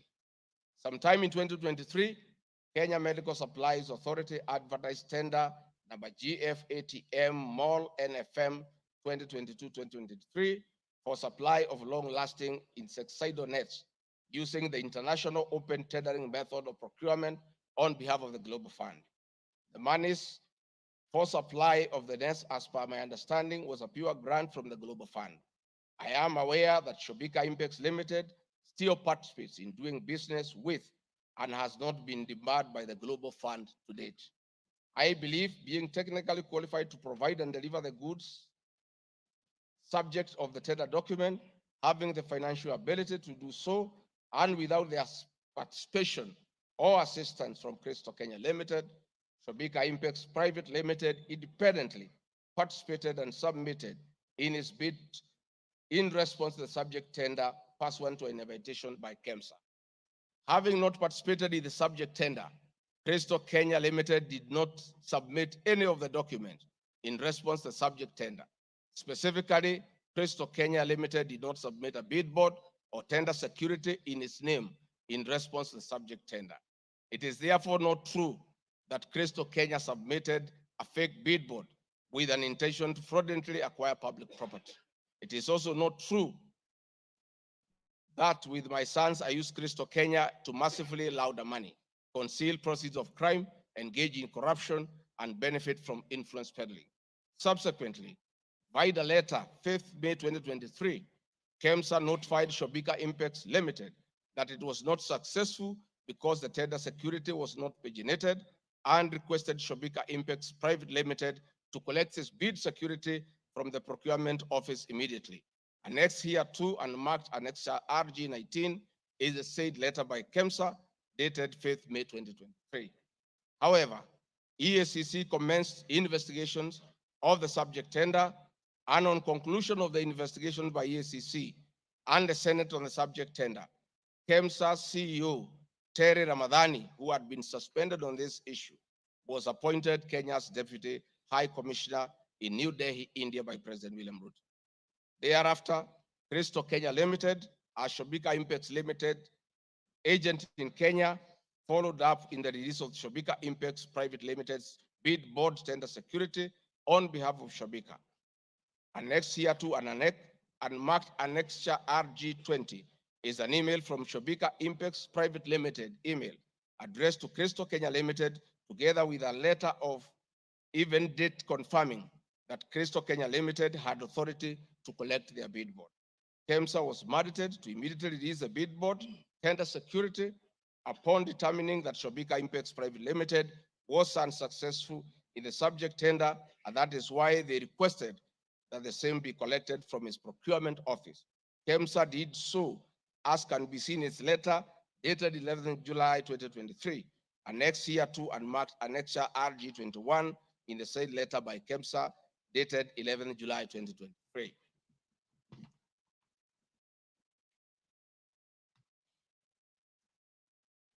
Mr. Speaker, noting that Shobika Impacts Private Limited was not successful, it did not supply any goods, and it did not receive any public funds in payment thereof with respect to the subject tender.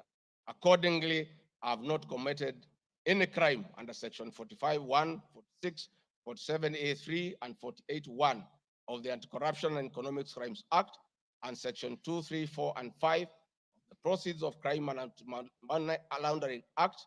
Further, I have not breached Section 34 of the Leadership and Integrity Act, for I did not bully any state or public officer with respect to the subject tender, and specifically, no evidence has been tendered to support the allegation at paragraph 78C of ground 11 at page 37 of 42 of the motion, which alleges that I summoned procurement officers in ministries and institutions, instructing them to direct procurement of goods and services in a specific manner.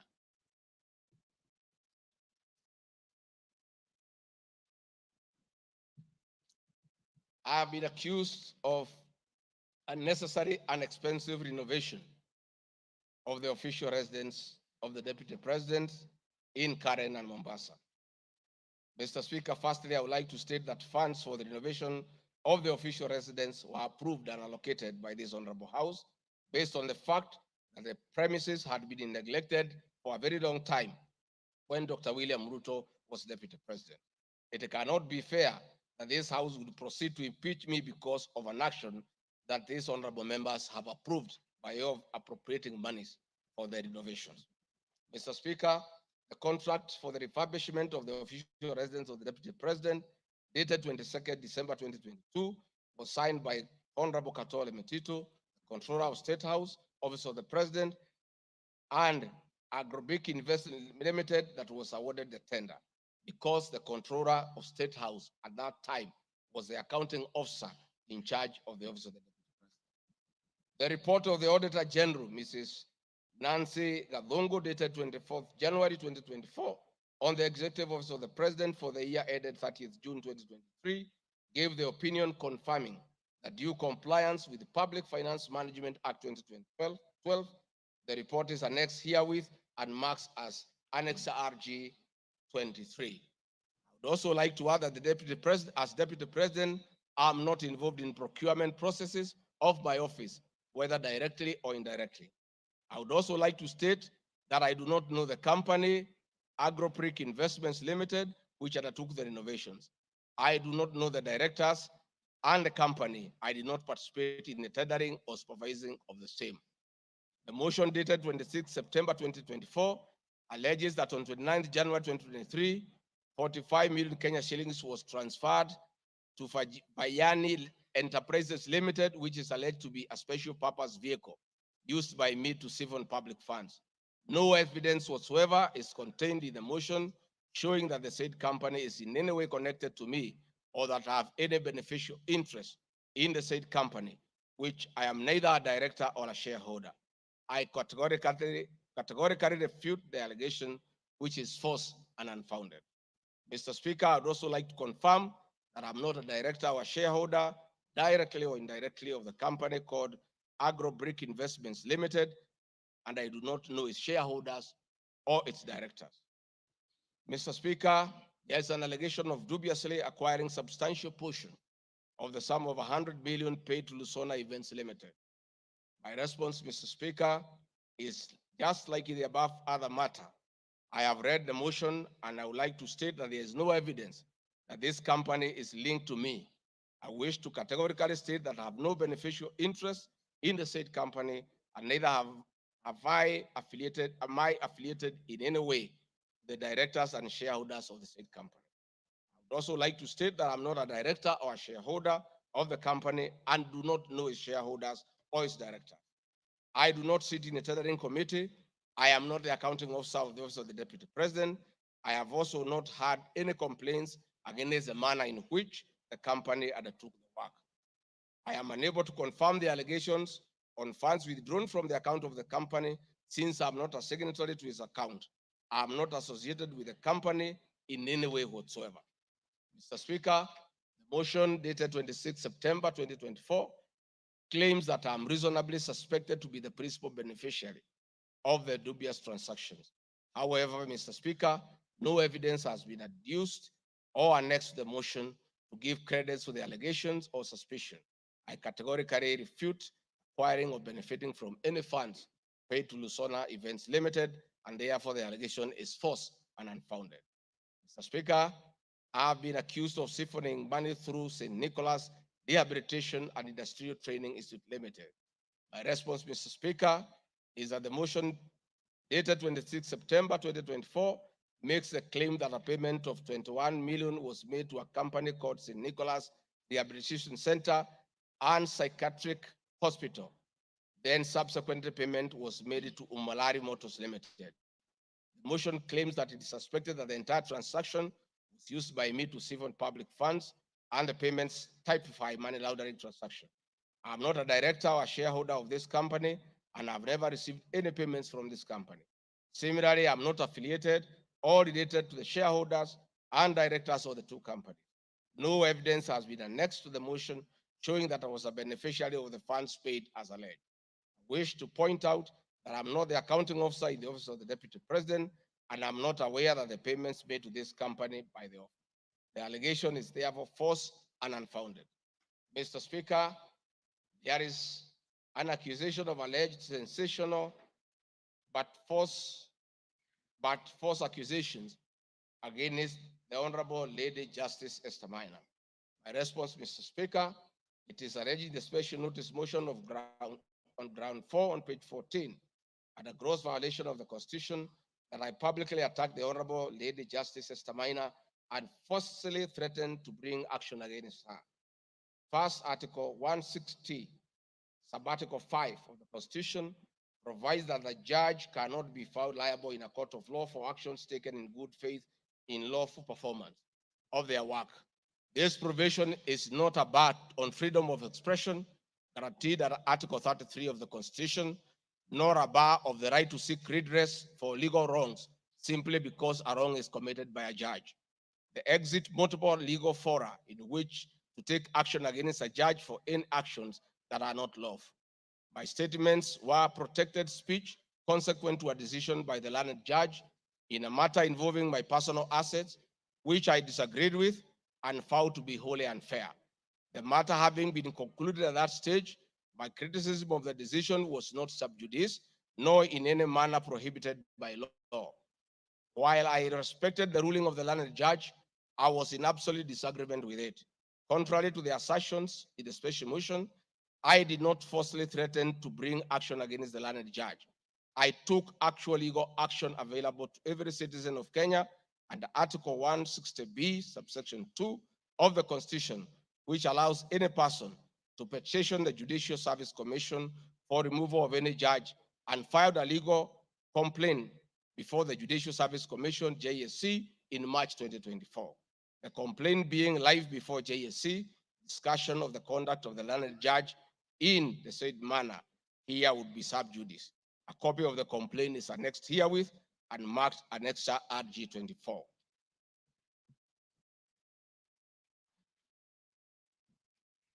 Mr. Speaker, I have been accused of diverting materials meant for construction of Kilifi Malindi Highway to tarmac a private road to Vipingo Beach Resort. My response, Mr. Speaker, I reiterate that Vipingo Beach Resort is registered in the name of the estate of my late brother, Honorable James Gachagua. Number two, the facts are as follows. King Charles III visited Kenya between 30th October 2023 and 30th November 2024. During his state visit, one of the designated places where King Charles III was to visit was Kuruitu Marine Conservancy, which shares a road with Vipingo Beach Resort. I have annexed a copy of the program for the state visit to Kenya by King Charles III, marked as Annex RG25, which at page 13 on items 63 and 64 shows his departure and arrival at Kuruitu Marine Conservancy. There are several media reports confirming the visit by King Charles III to Kuruitu Marine Conservancy. I've annexed extracts of the media reports by the Star newspaper dated 7 November and by African News marked as Annexure RG26.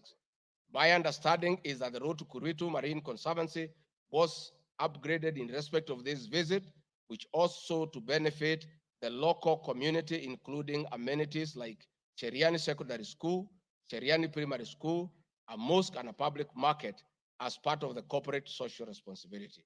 I wish to point out that the alleged road, that is Takaungu Shariani Vipingo, is a public road and not a private road leading to any property associated with the deputy president, but a public road.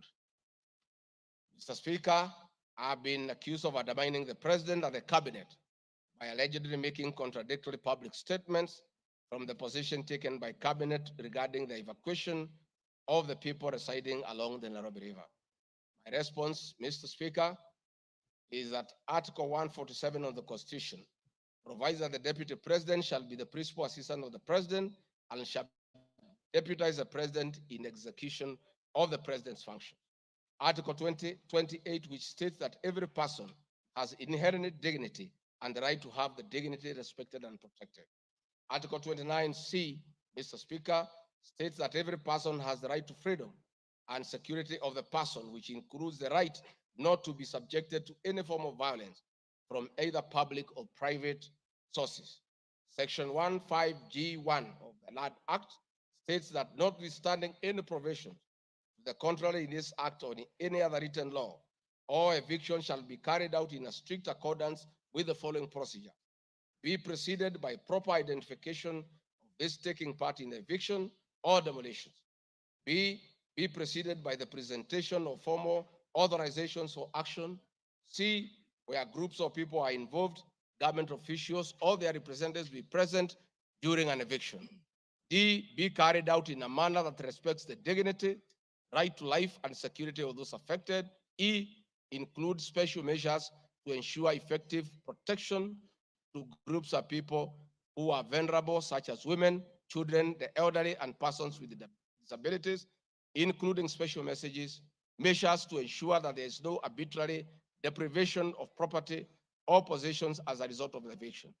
This includes mechanisms to protect property and possessions left behind involuntarily from destruction, to respect the principles of necessity and proportionality during the use of force, and give the affected persons the first priority to demolish and salvage their property.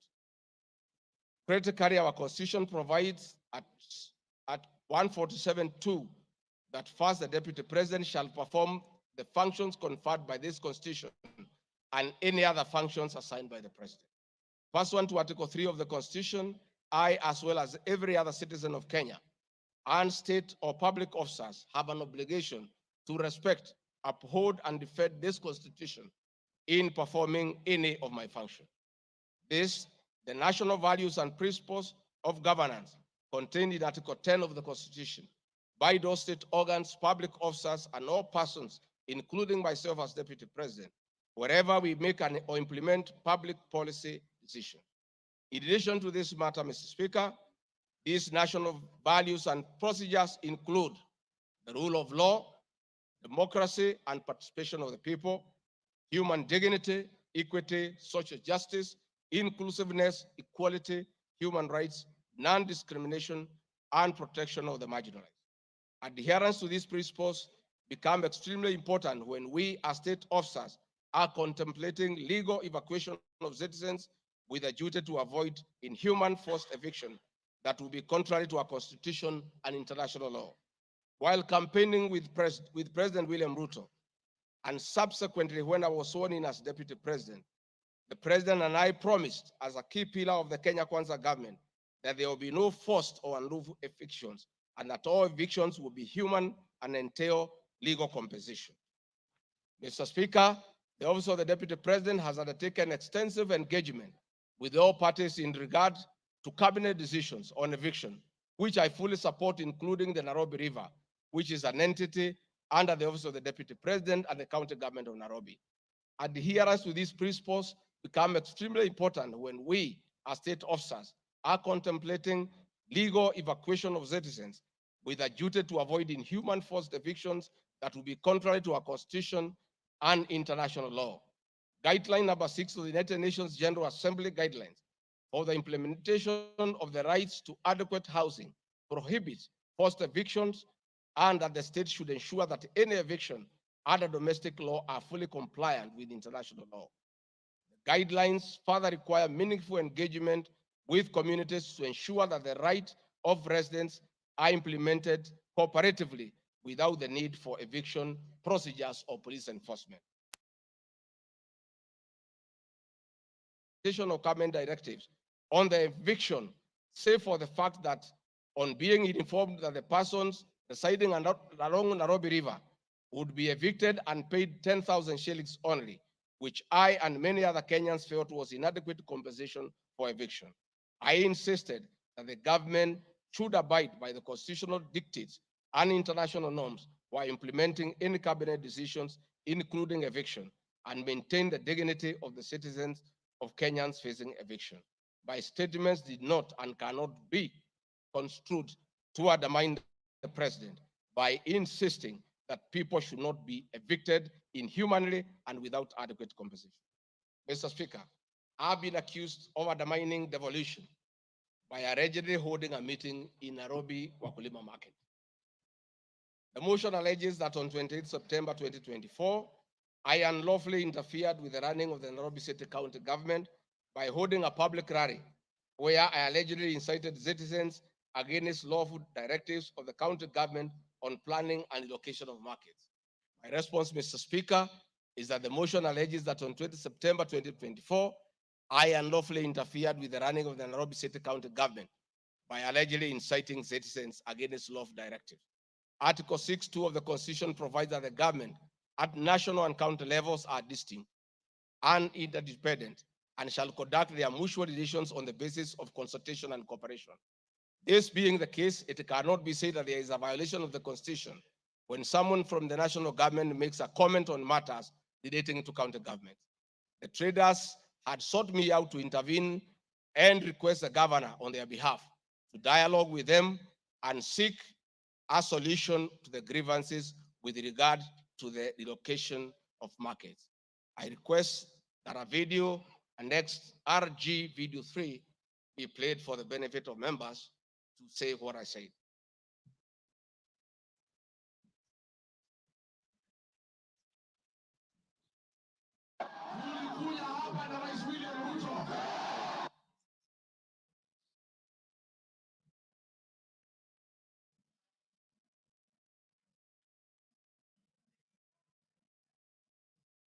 Please play the video for us.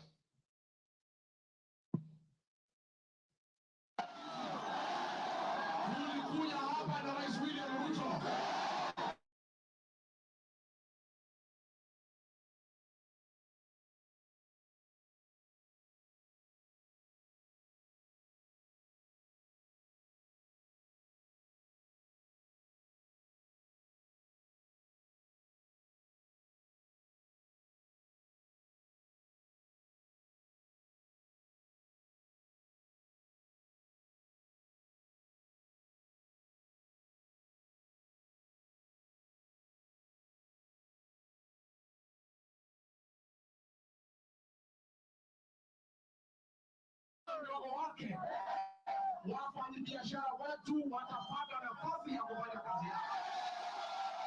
Na mimi nataka kuomba kwa heshima,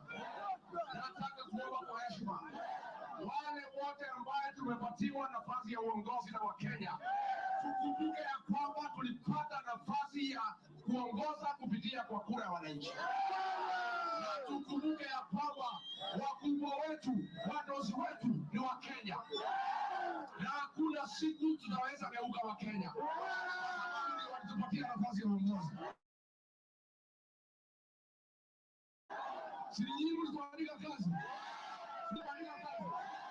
Kwa hivyo mimi niseme ya kwamba niliuliza gavana mketi chini, kuwe na mazungumzo, kuwe na maelewano. Watu ni wananchi na wananchi ni watu ya kusikizwa. Mimi niko hapa kuhakikishia ya kwamba nimemuuliza gavana kwa heshima, na mimi sina kiburi. Mimi namuomba akiwa kiongozi wetu hapa Nairobi, asikuwe mtu ya kugeuka watu walimchagua. Na nimemwambia yeye akubali aketi chini na kamati hii soko ime... Thank you, Mr. Speaker. My counsel has just drawn my attention that in my earlier explanation on Nairobi River, I have a video 1 and 2 that I would like you to play so that I buttress my point on what I meant. Please, video 1 and 2. People of Kenya to work hard. We don't have a choice. Once we try to fix this economy and create a good working environment where we don't criminalize enterprise, where ordinary Kenyans are allowed to work, where businessmen are not harassed by KRA,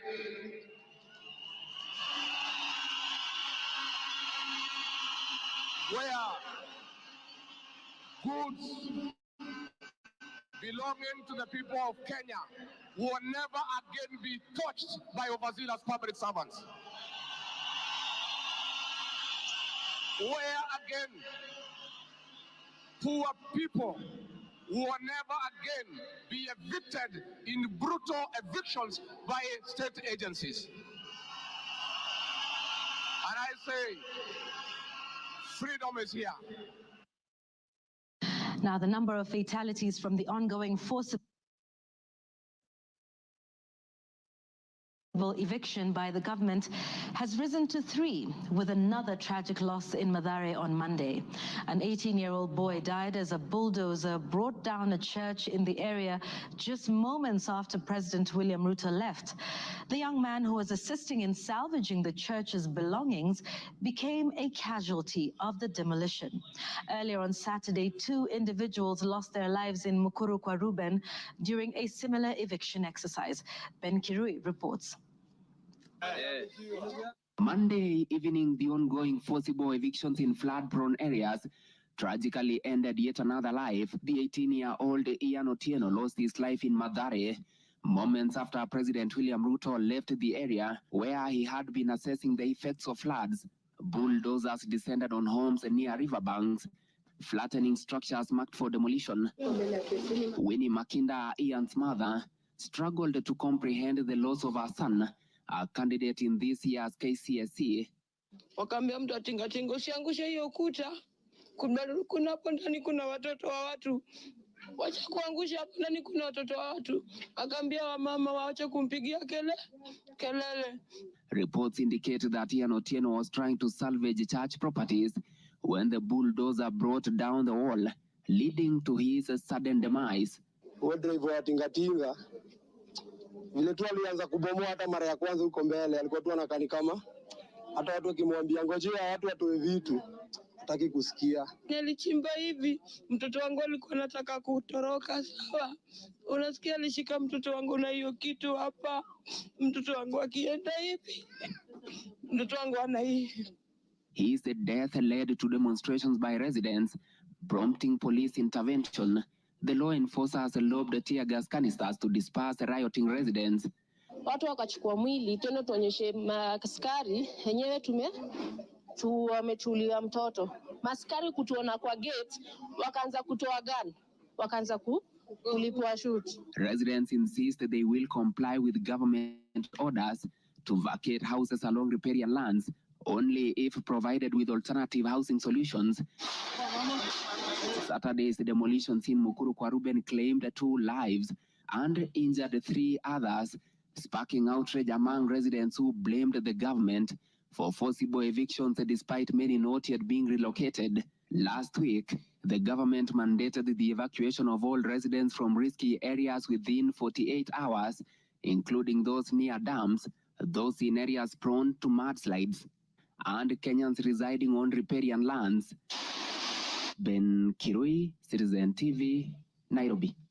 Hakuna tena mambo ya evictions katika Nairobi. Kama kutakuwa na maneno, ni maneno ya relocation ambayo itakuwa ni kwa utaratibu bila ya mwananchi kuvunjiwa nyumba. Huwezi kutoka nyumbani alafu unarudi jioni unakuta masufuria barabarani na blanketi sijui imekaa wapi. That one will not happen again. We want to make sure that we are an orderly, humane society that respects the right of everybody, irrespective of who they are or irrespective of their financial status. We are all equal before the Constitution. Tumekubaliana watu wa Nairobi? Vijana tumekubaliana? Thank you, Mr. Speaker. That was President William Ruto talking the same language as his deputy, that brutal and forceful evictions have no place under this administration. We have seen a video of brutal eviction. We have seen young children crying in tears. The deputy president is being accused of undermining his boss by just doing what his boss said, that we should never forcibly, brutally evict the people of Kenya. Mr. Speaker, the leadership of Nairobi business traders approached me sometime in March 2024 at the official residence to discuss multiple issues affecting business and requested engagement in the solution and intervention on this issue. Consequent to this meeting, I directed that short, medium, and long-term strategies be undertaken, coordinated by the Office of the Deputy President, to address the issues raised that cut across various agencies, including KRA, Kenya Post Authority, Anti-Counterfeit Authority, Kenya Bureau of Standards, the National Police Service, and the Kenya Copyright Board. On 11th April 2024, the Small Traders and Government Agencies Technical Committee, coordinated by my office, held a meeting to discuss issues raised by the small traders, including Muthurwa Market, attended by the Office of the Deputy President staff, in a supportive role in keeping with the draft framework of cooperation and engagement between the government, the Nairobi City County government, and Nairobi business traders. Subsequent this, Mr. Speaker, is clear that my office have been having meetings with the governor of Nairobi on various matters affecting the people of Nairobi, and hence the deputy president cannot be accused of undermining devolution. Mr. Speaker, I've been accused of undermining devolution by allegedly holding meetings to fight alcohol. I'm sorry, Mr. Speaker, if the House took it that I say the House is a theater of the absurd. I was talking about this specific charge of undermining devolution by holding meetings to fight alcohol to be discussed in this House. That to me is what I thought that moment. It's 5 minutes or 10 minutes, that would be the theater of the absurd. I did not attribute in any way by trying to demean this House that I sat for 5 years, by calling it the theater of the absurd. But this particular charge, Mr. Speaker, drug and alcohol problem in Kenya has been on the increase, and many of our youth have become addicted to alcohol and their lives destroyed because it causes them to drop out of school and start engaging in petty crime to look for money to buy alcohol. I'm a strong advocate for youth rehabilitation from alcohol and substance abuse, which I continue to encourage and support in order to save our future. With regard to alcohol control and regulation, I wish to state that I have held several meetings with the governors in Meru, Chuka, in Mombasa, in Nakuru, in Nyeri, and the efforts that President William Ruto asked me to lead in eradication of illicit brew has been very successful, and we have been working with governors and county assemblies who have been developing legislation on the control of licensing of alcoholic drinks. If there is one program that has had the best working relationship between county governments and the national government, it is this particular program. I'm a bit emotive about illicit alcohol because I lost my brothers. One who was a medical doctor to alcohol, another who was a farmer to alcohol. I take it passionately. I don't know who complained about this particular charge. I have not seen evidence of any complaint, and I've not had any person in Kenya complaining that the deputy president is undermining with the devolution by leading the war on illicit brews and drug abuse. Whatever this house decides tonight, and the other subsequent house, whatever happens to Rigathi Gachagua, whether he's in or out of office, this war must continue and must be won for the sake of our children. I want us to watch video number 4, RG4. Leaders, those of us who have been elected, Madam Waiguru, Governor Kahiga, Badilisha, Kangata, Wamatangi, what shall we tell our people? Where are we? What shall we tell the people who elected us? When we meet them, what shall we tell them? When our children go to White House by Papa, they didn't know. Madenge, mutaambia watu nini? Mutaambia watu nini? So please, this forum here today, let us be open and candid. Speak from your heart. Let us know what ails us. What is it must we do? We have the support of the president, and he is waiting. He has told me by 7 p.m. today, he wants a report. He cannot accept the situation. He cannot. Neither can I. And none of you should accept this situation. It is not right. It is not fair. It is not acceptable. We must deal with it as leaders. And we are here, we are all leaders. As an OCS, you are a leader. That's why you have been given that responsibility. As an ACC, you are a leader. County Commissioner, wewe ni kiongozi. DCIO, wewe ni kiongozi. Sisi ni viongozi. Na juu ya hayo, sisi ni wazazi.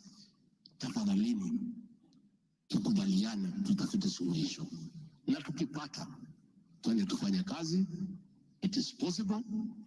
It is doable. It is something that we can do. Thank you, Mr. Speaker.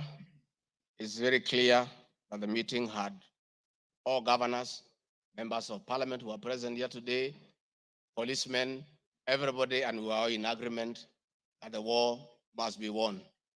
It cannot, but the deputy president should be impeached for leading the war on alcohol. Sensational statements against the National Intelligence Service, its Director General, and officers. Mr. Speaker, during the assumption of office, I took an oath of allegiance in the following terms. Oath or solemn affirmation of allegiance to the President, Deputy President. In full realization of the high calling, I assume as Deputy President of the Republic of Kenya, I do swear solemnly affirm that I will be faithful and bear true allegiance to the Republic of Kenya, that I will obey, preserve, protect, and defend this Constitution of Kenya, as by law established, and no other laws of the Republic, that I will protect and uphold the sovereignty, integrity, and the dignity of the Kenyan people. So help me God. That is the oath that I took in Kasarani. Article 239, Article 3 of the Constitution provides that in performing their functions and accessing their powers, the national security organs and every member of the national security organ shall not act in a partisan manner, further in the interest of a political party or cause, or prejudice political interest or political cause that is legitimate under this Constitution. Article 239, sub-article 5 of the Constitution provides the national security organs are subordinate to civilian authority. In relation to this allegation, I wish to state that the National Intelligence Service has a very critical role in ensuring the safety and security of our country. They are responsible for gathering intelligence and share it with all our law enforcement agencies to ensure that the country is safe at all times. Consequently, when the country was caught flat-footed with regard to the scope and extent of the public's dissatisfaction with the Finance Bill 2024, which degenerated in a Gen Z protest, it pointed to the failure of the National Intelligence Service in carrying out its mandate. I am persuaded that the National Intelligence Service ought to have known beforehand that the public was completely opposed to the finance bill, and they ought to have briefed the president before the protest began, and this would have caused a change of tact by government regarding the proposed bill, and the protest which culminated in the loss of innocent lives and destruction of property could have been avoided. Hence, I expressed my opinion on this in my public media briefing in Mombasa, and my utterances were not any different from what happens in other countries when there is a lapse or failure by the intelligence agencies. The nation has witnessed unfortunate instances of several extrajudicial killings, abductions, and disappearances. I firmly believe that if the National Intelligence Service had acted diligently, these instances would not have been witnessed. Under the Constitution, the government agencies are supposed to be accountable to the Kenyan people, including the National Intelligence Service, and calling them out when in a dereliction of duty does not amount to undermining them. I am also aware that the Kenya Kwanza government has been at the forefront in calling out officers who do not seem to understand their work. Recently, my boss, the president, publicly complained that there are some PSs and CSs who did not seem to understand their role. Please play for me video number 5, RG5. On President William Ruto has today described some members of his cabinet as utterly clueless and uninformed about the dockets they occupy. And in a sign of trouble for cabinet secretaries, the State House gates were shut for those who arrived late, with both President Ruto and his deputy Rigathi Gachagua giving a sharp tongue lashing to the latecomers. And our Citizen TV's Timothai Goin reports the atmosphere at the State House, Nairobi, left little doubt on President Ruto's disappointment with a vast section of his 22-member cabinet.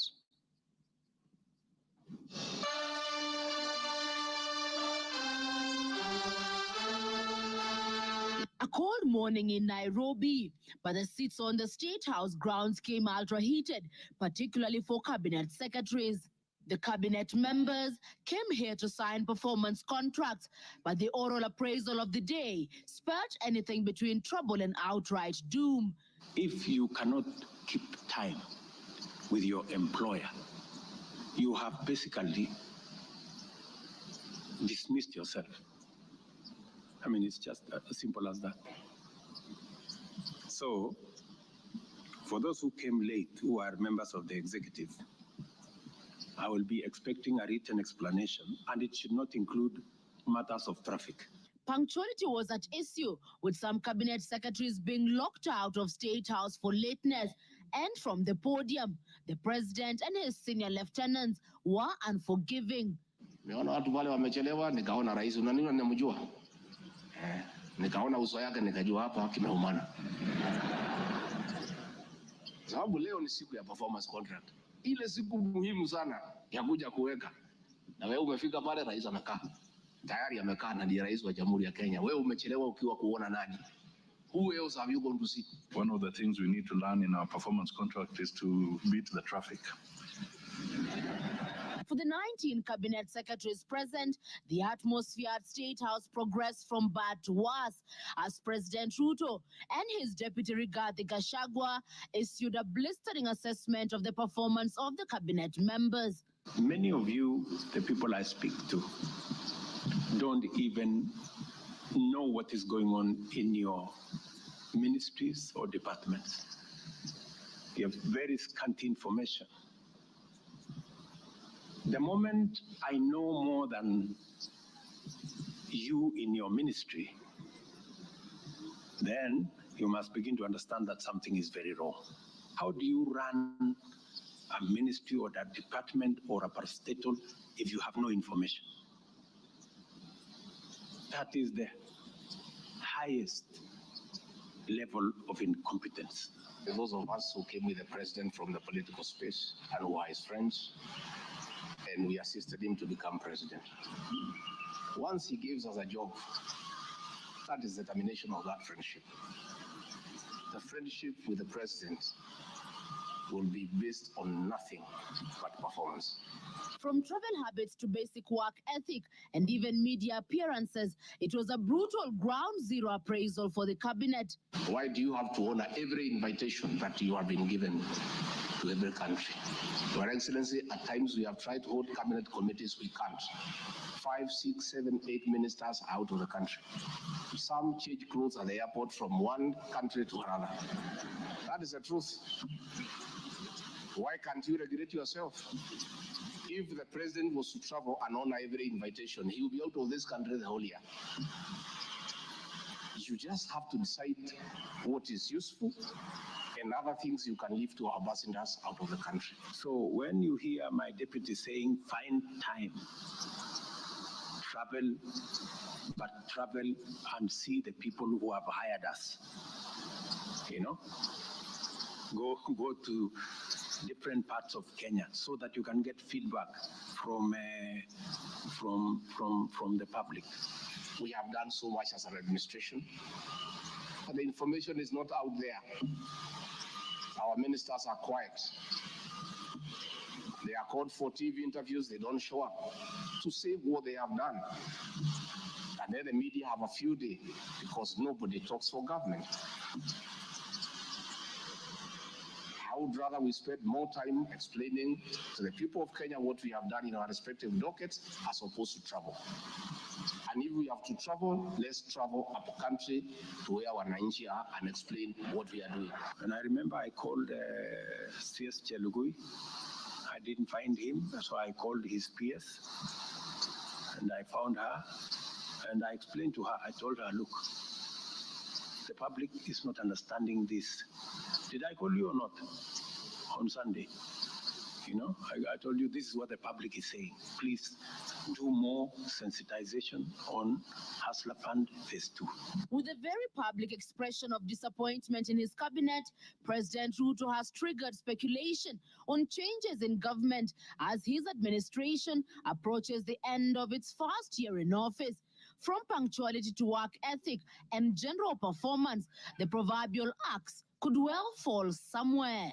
With the performance contracts expected to foster a culture of high performance in the public service and also ensure that public resources are properly utilized, it is also set to offer a framework for President William Ruto to reward performers and also institute sanctions on non-performers.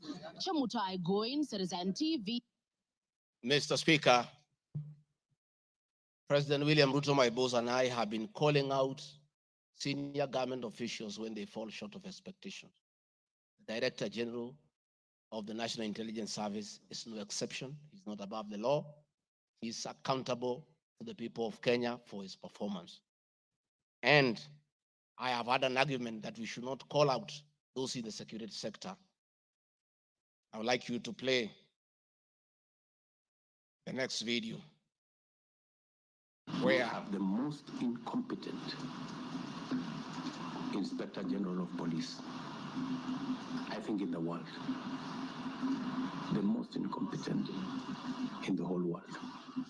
His incompetence may not necessarily play out when things are working, but when things get to a head and you need some decisions to be made,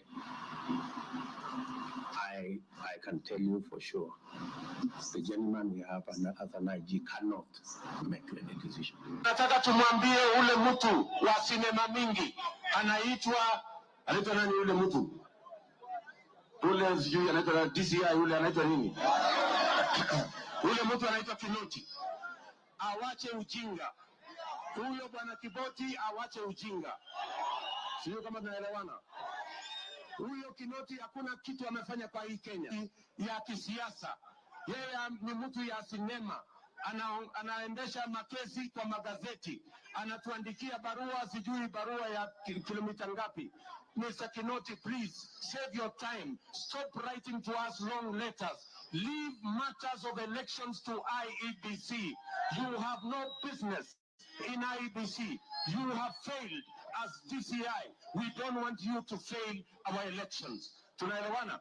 Huyo bwana Kinoti awache hiyo ujinga yake anaendesha pale, kwa sababu anatukasirisha. Huyo bwana Kinoti tunataka tumwambie awachane na watu wa IEBC wafanye hiyo uchaguzi. Alipatiwa kazi ya kufanya criminal investigation. He has never done anything. Ile kesi yote anafanya kesi kwa magazeti. Akiambiwa apeleke evidence kule kotini ameshindwa. So bwana Kinoti, wacha sinema. You have failed and wait for August so that you can.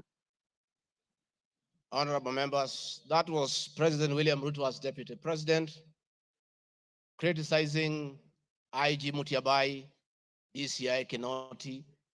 Rigathi Gachagua has learned his job from his boss, that public officers must be caught to order when they fell short of expectation. And I never saw anybody bring William Ruto here for impeachment or criticizing the IG or the DCI. This is a very unfair allegation. Mr. Speaker, it is also reported by media that the IMF has already warned about impending unrest during the people's dissatisfaction with the 2023 and 24 finance bill. Many of you will recall, Mr. Speaker, after the September 11th terrorist attack in the US, the US intelligence agencies were massively criticized, and an inquiry was even opened to investigate why their intelligence agency was not able to detect and thwart the attack. All we are saying is that our National Intelligence Service is accountable to the people of Kenya for its performance. Mr. Speaker, conniving with cartels in the tea sector to block KTDA from implementing guaranteed minimum return, Mr. Speaker, I am here to see a shred of evidence to that effect, and I have nothing to say. I have seen an allegation that we have not been able to do coffee reforms, Mr. Speaker, out of my work, coordinating coffee reforms. The Cooperative Bill 2023 and the Coffee Bill 2023 is before this House. I request this House, after these impeachment proceedings, to embark on those two bills so that the coffee farmers can realize the full benefit of the coffee reforms that we have initiated. There is another allegation that I have taken control of a local cooperative society in Madeira constituency. I don't know the name of that constituency, of that cooperative. It is false. I am here to see any evidence. I have nothing to say because there is nothing to be said.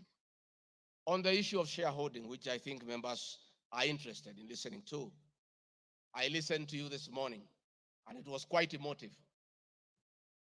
By virtue of provisions of the third schedule of the Political Parties Act, the constituent parties of the Kenya Kwanza Coalition entered into various agreements, which were deposited with the Speaker of the National Assembly and the Speaker of the Senate for purposes of Article 108 of the Constitution of Kenya.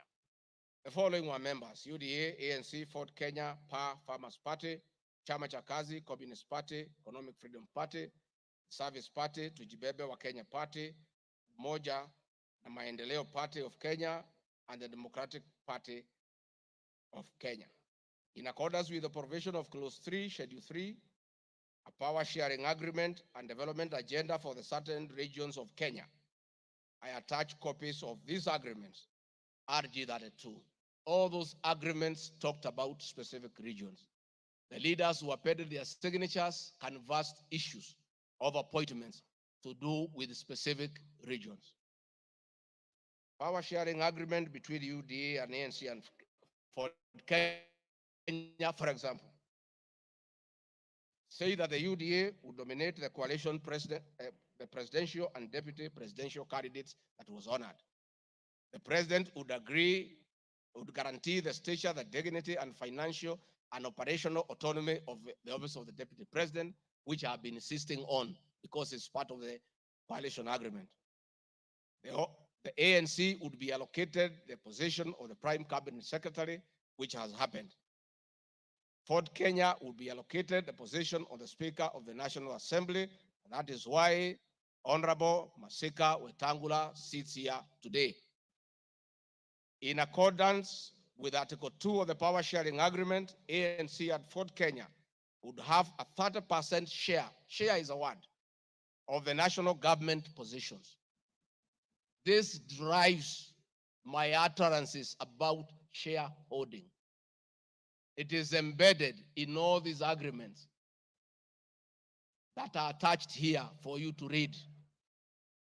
I heard this morning an honorable member saying that the deputy president said the people of Ukabani will not get resources because they did not vote for Kenya Kwanza government. That is not true. The deputy president of the Republic of Kenya does not allocate resources. Resources for the development of the Republic of Kenya are appropriated by the National Assembly of Kenya, where I am today. The deputy president will help the president to oversee the implementation of funds allocated and appropriated by the National Assembly. It is therefore not possible that the deputy president of the Republic of Kenya has the capacity to deny any part of Kenya resources because of the way they voted. The decisions on how resources will be allocated for the development of the Republic of Kenya are made here by the honorable members. If your area has no development, please don't impeach the deputy president. Don't accuse him of not giving you resources. You are in this house to make sure that your area where you come from is allocated appropriate resources because that is your job. The agreements are attached, therefore I don't want to go into them. Let me say my speeches on the shareholder issue were informed by the foresaid power sharing covenants, which are founded on law, having been deposited with the registrar of political parties and lessons learned from the well-known disputed 202 NAC Commission in all democracies in the world that provide for the formation. My pronouncements on the issue, properly understood, are not only anchored in law, but entirely harmless and incapable of being construed as a basis for ethnic animosity, a danger to national cohesion, or a threat to national unity. On the contrary, coalition building has been one of the most important innovations since the disputed 2007 elections in ensuring stability, equitable sharing of political power, national cohesion, and fostering of national unity. Indeed, Kenya Kwanza main opponent in 2022 general election, Azimio la Umoja Coalition, One Kenya Coalition Party, was a political party consisting of 25 political parties who also executed a power sharing agreement based on shares. I'm also aware that the Jubilee Coalition that executed a 50-50 power sharing agreement between TNA Party and URP Party for 2013 general election. I have thus not violated Section 13(1)(a) and 62 of the National Cohesion Integration, nor has this commission summoned me to explain any of my comments and how it can affect cohesion. However, notwithstanding the said power share agreement, upon election as deputy president, I went out of my way, as required by the Constitution of Kenya, to serve all Kenyans regardless of their political preferences during the election or ethnic origin. I now produce following video showing some of my speeches all over the country as marked RG Video 7.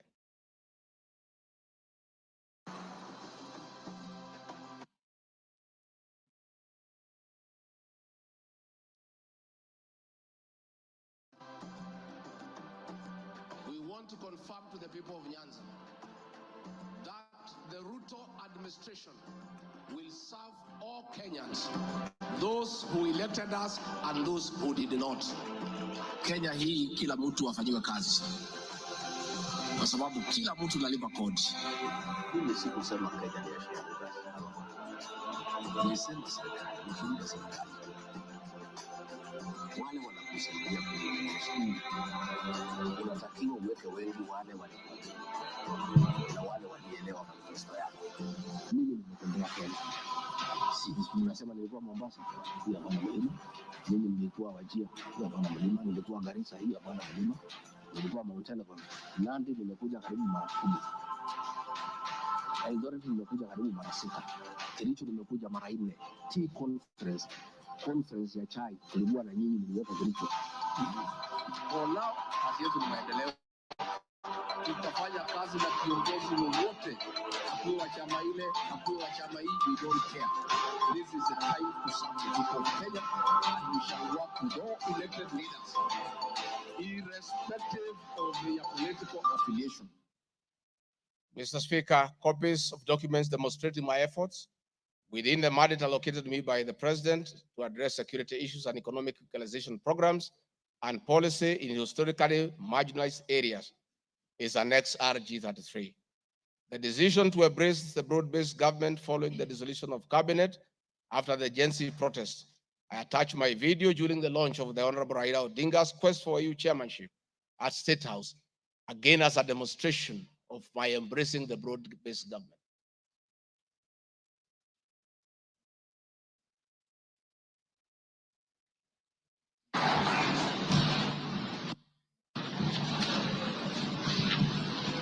Your Excellency, Dr. William Ruto,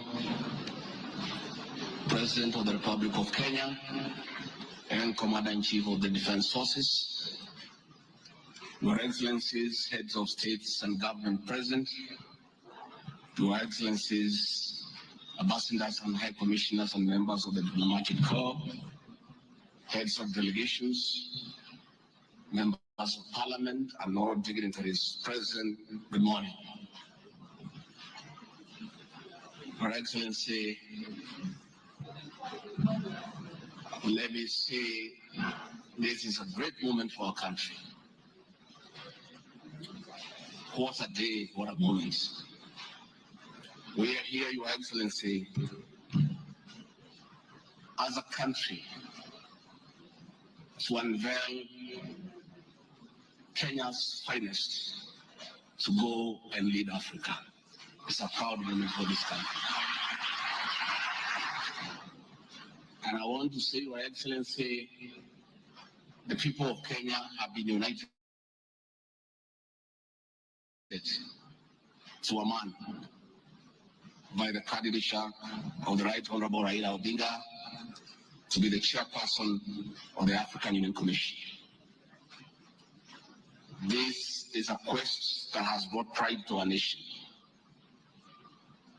And I would like to tell the leaders here from Africa and the representatives that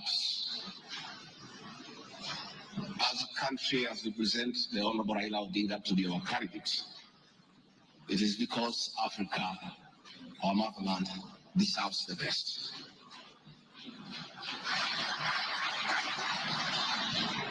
The passion and zeal of the Right Honorable Raila Odinga in Pan-Africanism is well documented. Passion knows no age, knows no limit. In the person of the Right Honorable Raila Odinga, he'll join the ranks of Jomo Kenyatta and Kwame Nkrumah in pushing the agenda for Africa. I therefore want to say, Your Excellency, the lessons of today are that Raila Odinga, the Right Honorable, is a man of great resilience, endurance, and perseverance. Today, you are going to unveil the transformation of the Right Honorable Odinga from a national leader to African statesman. And for us in leadership, we have learned great lessons of resilience, endurance, and perseverance. Somebody may ask, why is Rigathi Gachagua, who has before had issues with the leadership of Raila Odinga? As a truthful man, I had nothing against him.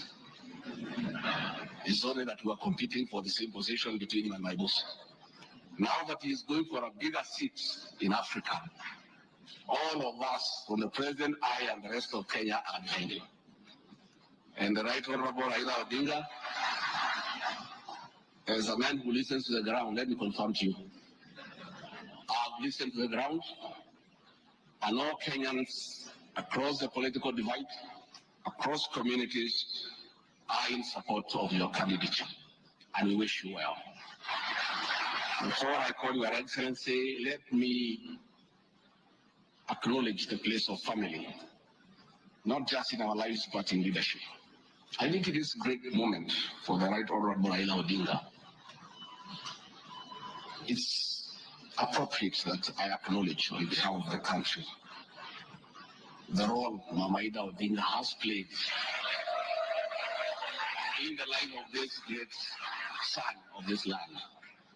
Mama Ida Odinga, we salute you as a country for having been a very strong pillar to your husband in very difficult times, and his lowest moments, you have always been there for him. We ask families to support their spouses. So Mama Ida Odinga, as we wish you happy birthday, it is my hope and prayer that your next birthday will be celebrated at Addis next year. And if you invite President William Ruto to come and he's not able to come, Mr. President, I'll be very happy for you to send me to represent you in that great birthday.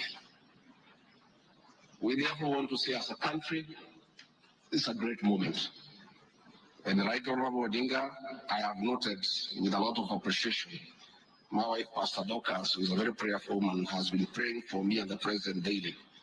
And I noted from yesterday she has added you in her prayer. And because our prayers work, we have no doubt that you will get this seat.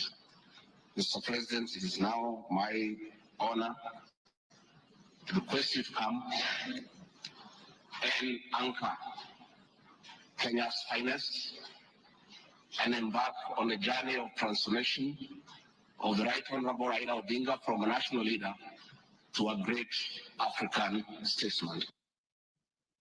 Thank you, Mr. Speaker. President William Ruto has many times appreciated my people issues and has repeatedly pronounced himself. Let me have the video number 9. And speaking of deputies,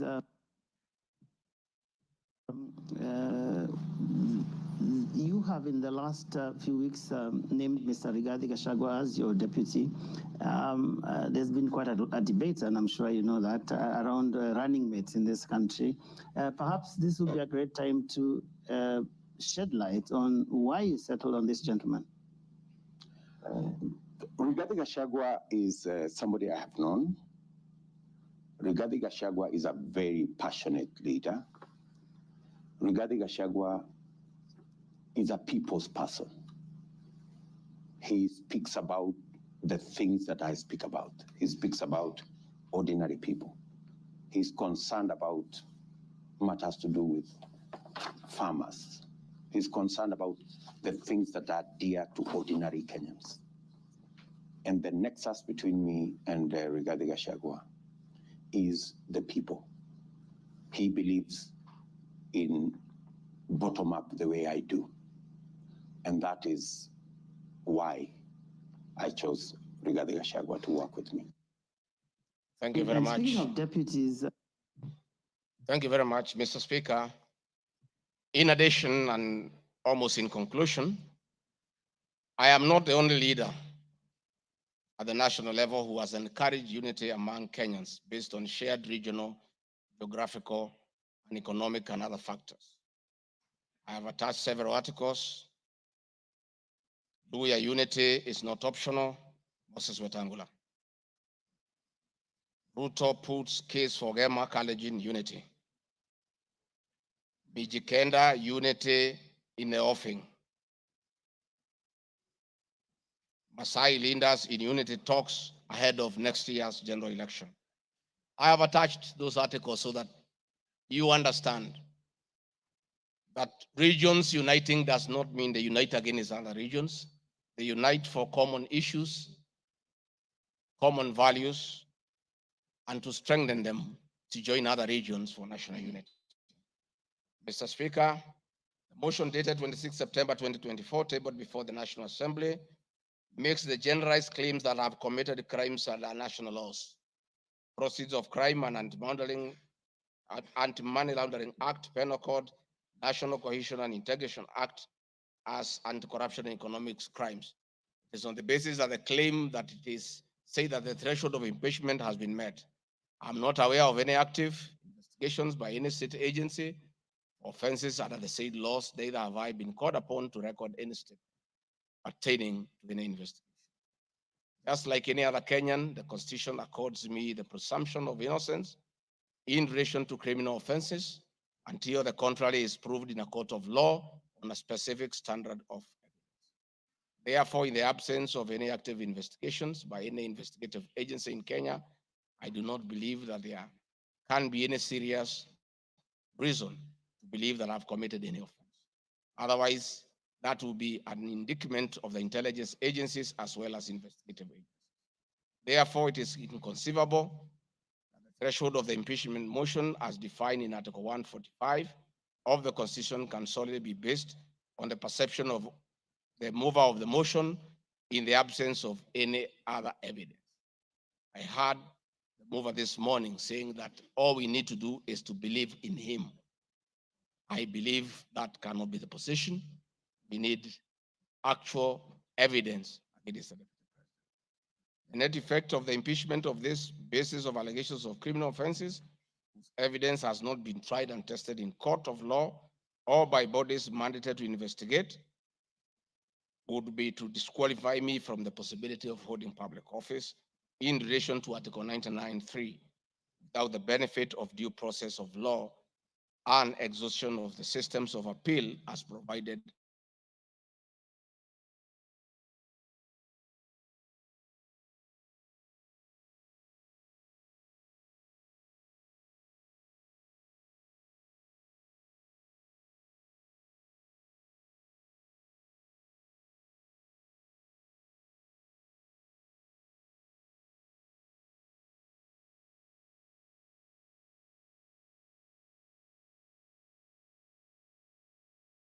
that person to come out and provide that evidence. I had my very great friend, the Honorable Faith Getao, say that I disrespect women. Many times I've been to Nyandarua. I've referred to Honorable Faith Getao as Ngatha. Ngatha is a Kikuyu name for a woman of great respect. That I have done countless times is on video. Finally, the Honorable Bose Sholei, I heard what you said in Eldoret. I heard this morning that you said I should be charged with treason. But my sister, me, I'm a grateful man. I remember, and I'll never forget. During the last administration, when I was arrested on fabricated charges for standing with the President William Ruto against the wish of the government at that time, Gladys Bosholai came and sat with me at DCI headquarters, brought me tea, brought me lunch, sat with me, comforted me. At court, she coordinated the collection of 12.5 billion shillings as my cash bail. She came to see me in Gigiri for 4 days and had very kind words for me. Despite what you have said, my sister, I do remember that one good thing that you did for me, and I'll I'll love you and cherish you for the rest of my life. Finally, Mr. Speaker, as I wind up, I want to appeal to this Honorable House to consider the allegations against me by the mover of the motion, weigh it against the attached evidence, weigh it against my defense and the attachments and the videos that I've played in this house. And exercise your mind and exercise your discretion. Search your conscience and decide if Rigathi Gachagua is guilty of any of those allegations or is undergoing a political process. If you are so persuaded and you search your conscience without any intimidation or coercion or inducement, and you think is the right thing to do, please go ahead and do so. If you search your conscience and listen to the issues that have been adduced here, and you find that there are no grounds to impeach the Deputy President of the Republic of Kenya, please make the right decision. But as you do so, many members who are in this house remember what President William Ruto as Deputy President went through. And most of us stood with him. Rigathi Gachagua underwent 4 years of persecution. Others were persecuted. But we took a firm stand because we believed we were doing the right thing.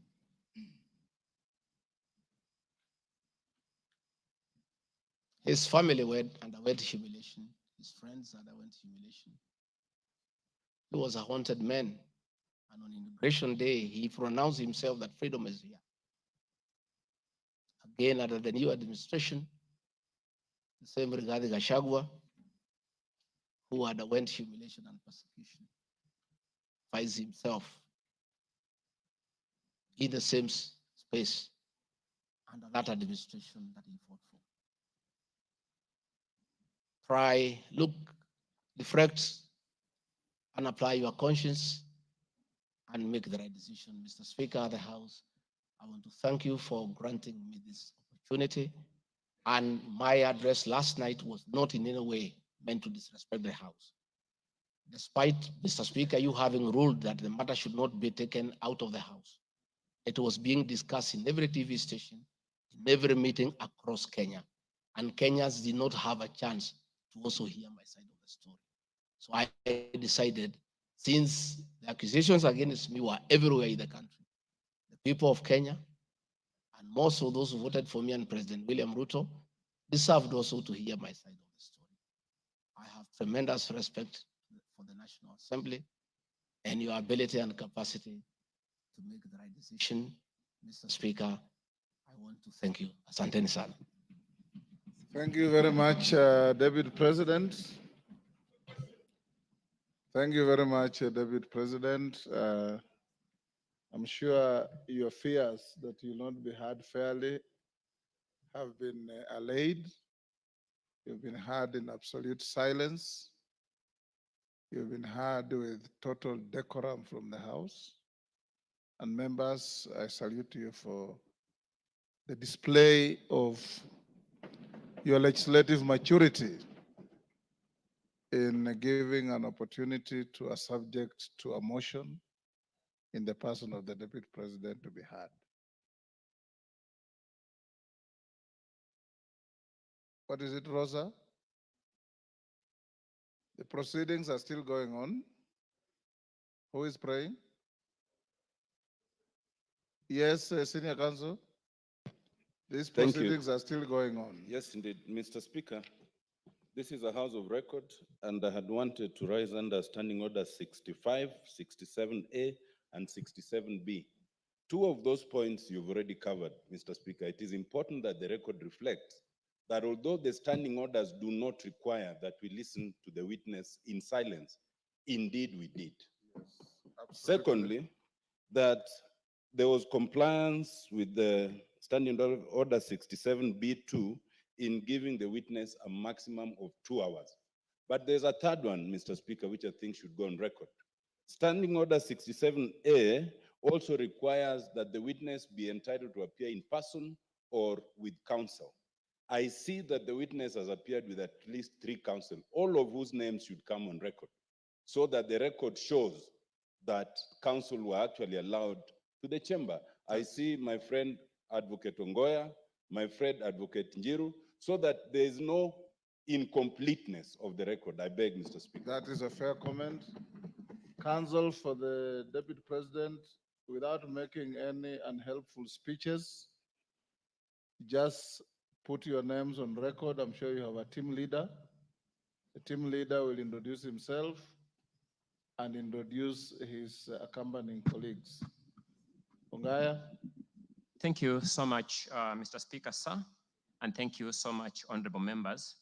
The team representing the Honorable Rigathi Gachagua, the Deputy President in these proceedings, is as follows. Honorable Paul Kibugi Muite, Senior Counsel, Mr. Victor Swanya Ogeto, my name is Elisha Ongoya, Mr. George Sakimpa, Mr. Ndegwa Njiru, Mr. George Wandati, Miss Faith Waigwa, Mr. Murigi Kamande, Mr. Amos Kisilu, Mr. Eric Kiprop Naibei, Miss Julia Omwamba, Mr. Tom Maina Masharia, Mr. Willis Echesa, and Mr. Andrew Moga. And that is all. Thank you. And apart from the 3 of you, the rest are within the precincts of Parliament? Are within the precincts of Parliament, save for Senior Counsel Paul Kibugi Muite, who sought to be excused from attending today, but is part of this team, and we are under his supervision and guidance. Thank you. From here, we'll proceed as follows. Deputy President, if you wish to leave, you are at liberty to do so with your team.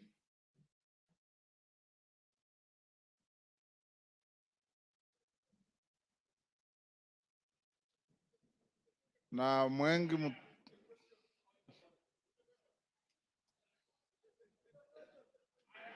Yes, Kaluma. I thank you, Honorable Speaker. Honorable Speaker, our prayer at the end says that we always be fair to those who are committed to our church. And Honorable Speaker, in his address to the House this afternoon, the Deputy President appears to have referred to some documents. I know we are moving towards the end of this particular session in considering this matter. And Honorable Speaker, I want to thank you for upholding Article 47 of the Constitution on the right to fairly and secure procedural fairness to every party as required by our Constitution. I wanted to ask Honorable Speaker that so that we consider what the Deputy President is saying in the documents, would I be in order to request the indulgence of the Speaker within the provisions of Standing Order number 1 to adjourn for at least 10 minutes so that we consider what the Deputy President's documents have and come back and make the decisions we need to make. Thank you, Honorable Speaker. The request does not meet my favor. Where's Mutuse? Mutuse, you have 30 minutes to reply before I call the minority leader and the majority leader. Will you exhaust your 30 minutes or you want to share out to anybody? I got an indication that you wanted to share 10 minutes to Kaluma. Pardon? I know. I am organizing the process. He's not going to be. I'm aware, Robert. Mr. Speaker, I will share 10 minutes to senior learned friend, Mr. Peter Kaluma, 5 minutes to Deputy Majority Leader, who was my seconder, and I will utilize the rest, which is 15 minutes. Yes.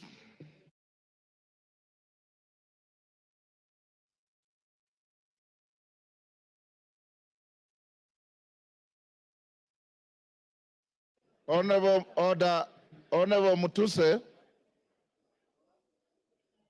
only you has the right to a second bite to the motion.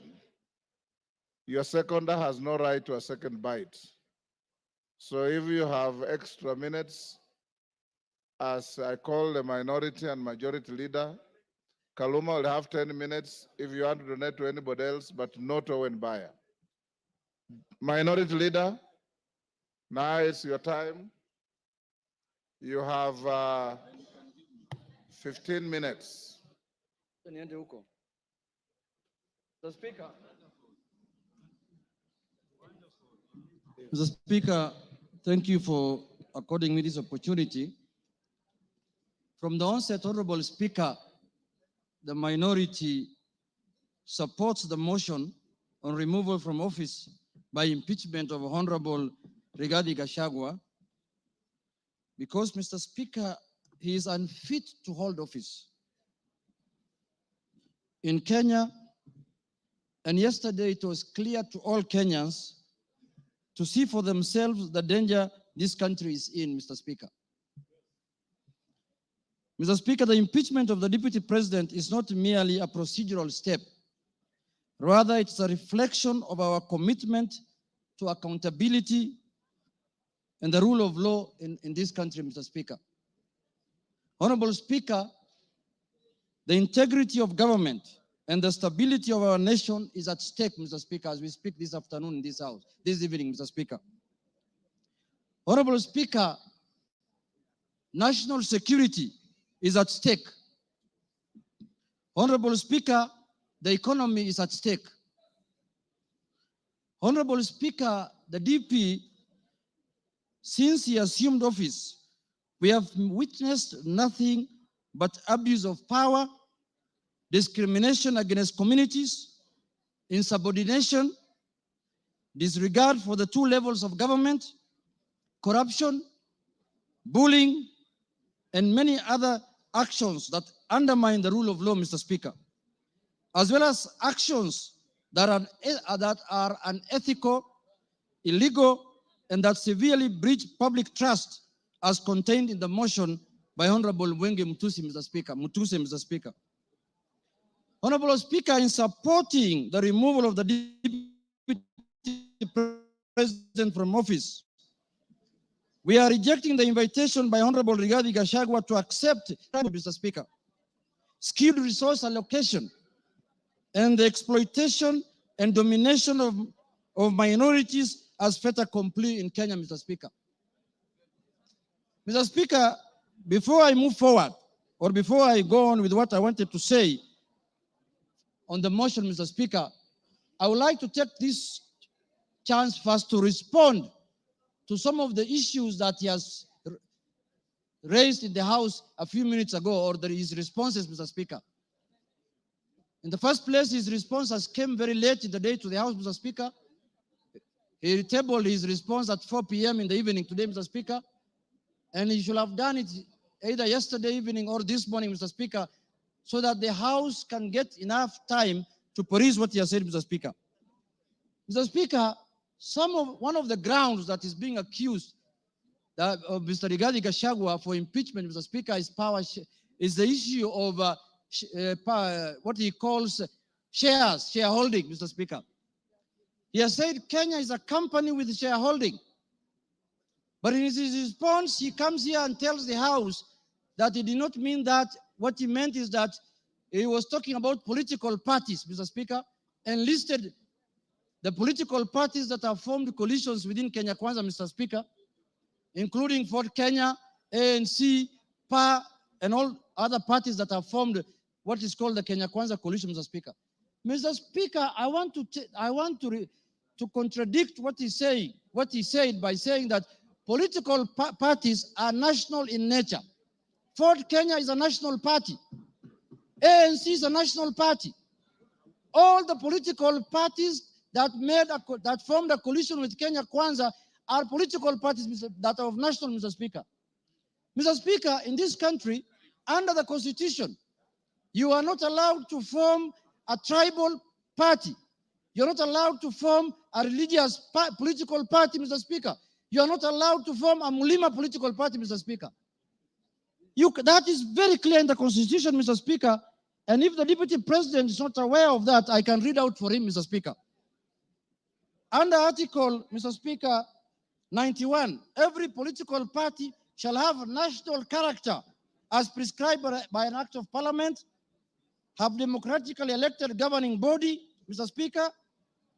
And it also says in part 2, a political party shall not be founded on a religious, linguistic, racial, ethnic, gender, or regional basis, Mr. Speaker, or seek to engage in advocacy of hatred, like what he does sometimes, on any such basis, Mr. Speaker.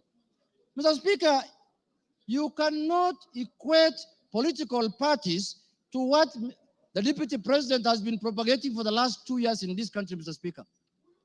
The Deputy President has told Kenyans in no uncertain terms that Kenya is a shareholding company. Order, honorable members. And if you Order. do not vote, for Kenya Kwanza, you do not have any shares, Mr. Speaker. Order, Yagon, and your team. Ngong. Mr. Speaker, members now are excited because they are not happy with the response the Deputy President has given them. Now they want to vote and go home. I know what they are doing. I know, but let's prosecute the matter. We have to respond to the issues he has brought to the House, Mr. Speaker. Mr. Speaker, political parties are not equal to regional and ethnic, conglomerations that the Deputy President has been advocating for the last 2 years, Mr. Speaker. Mr. Speaker, I want to give him a good example like ODM. ODM has sent the other day 6 experts under the broad-based government, Mr. Speaker. 6 experts. Where are those experts coming from? One is from the coast. Beatrice School is from Turkana. Oparanya is from Western. The Attorney General is from Kisumu. Mr. Speaker, when he's talking about 30% of Ford Kenya and 30% of ANC, he thinks those positions were given to lawyers as a community, Mr. Speaker. When Ford Kenya is a national party, those positions belong to members of Ford Kenya who are in Mombasa, who are in Migori, who are in Kakamega, who are in Bungoma, who are in Eldoret. Ford Kenya has membership in all the country, has membership, Mr. Speaker. So, Mr. Speaker, that ground is not, he cannot controvert that ground by saying that he was talking about the power sharing within Kenya Kwanza. No, he was talking about ethnic groups, Mr. Speaker. He said this government was formed by 2 ethnic groups, and that's how they're going to share power, Mr. Speaker. So that ground stands, Mr. Speaker, and that ground is impeachable, Mr. Speaker, on the Deputy President. The other issue, Mr. Speaker, I want to respond to that he has raised here, Mr. Speaker, is the issue of national security. He said that the NSIS, Mr. Speaker, can be called out whenever they are out of order, Mr. Speaker. Mr. Speaker, the man Deputy President sits in the National Security Council, Mr. Speaker.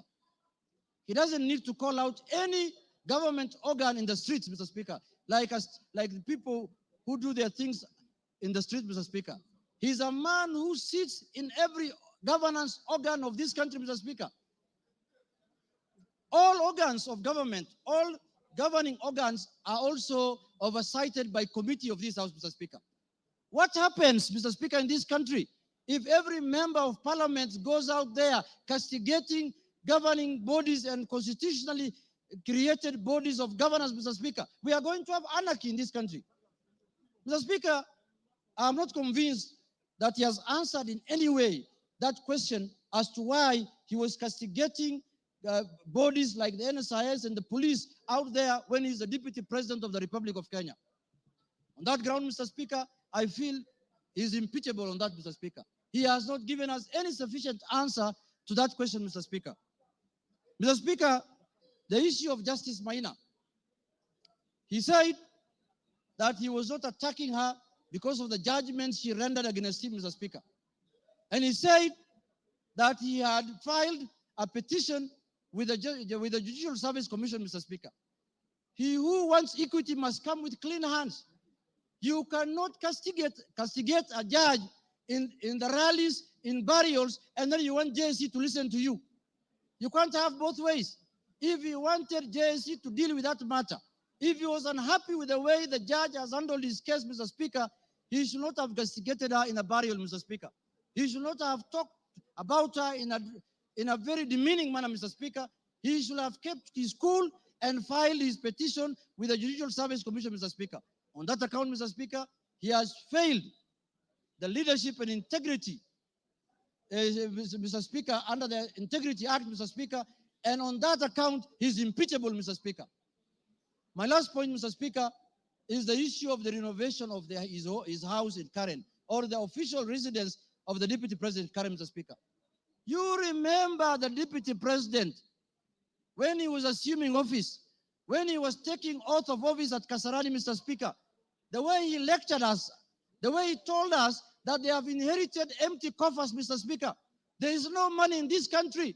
The former regime has looted and gone with everything, and goes ahead after 2 months to renovate his house, his official residence, with over 100 million, 45 million shillings, Mr. Speaker. Imetoka wapi, Mr. Speaker? Where has that money come from? Where has that money come from?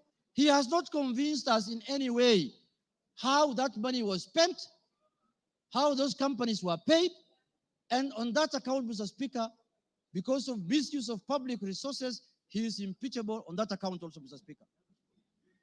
Mr. Speaker, I want to say this. When we gave ourselves the new constitution in 2010, we knew very well that we were coming from an era where we cannot impeach the president, we cannot impeach ministers, we cannot impeach the deputy president. Kenyans gave themselves the new constitution, and they put in there Article 150, knowing very well that one day they will hold their leaders, the president, the deputy president, accountable, Mr. Speaker. And they gave that mandate to this House, Mr. Speaker, and the Senate, Parliament in general, Mr. Speaker. Mr. Speaker, I was shocked under the public participation, people saying that Kufa Makanga, Kufa driver, Mr. Speaker. We cannot allow the driver to die because it is an issue. We are witnessing a situation where the Makanga wants to take the steering by force. And what happens after that? The driver is carrying 55 million Kenyans, Mr. Speaker. We cannot allow the driver to die because 55 million Kenyans are going to die with him. But the Makanga, who is just hanging at the door there of the matatu, can go, Mr. Speaker, if he misbehaves, Mr. Speaker. And, you know, if he's not doing his work properly, Mr. Speaker, the easier one to go first is the Makanga, because the Makanga is the one who should be telling the driver what to do. And they're telling us here, Kufa Makanga, Kufa driver.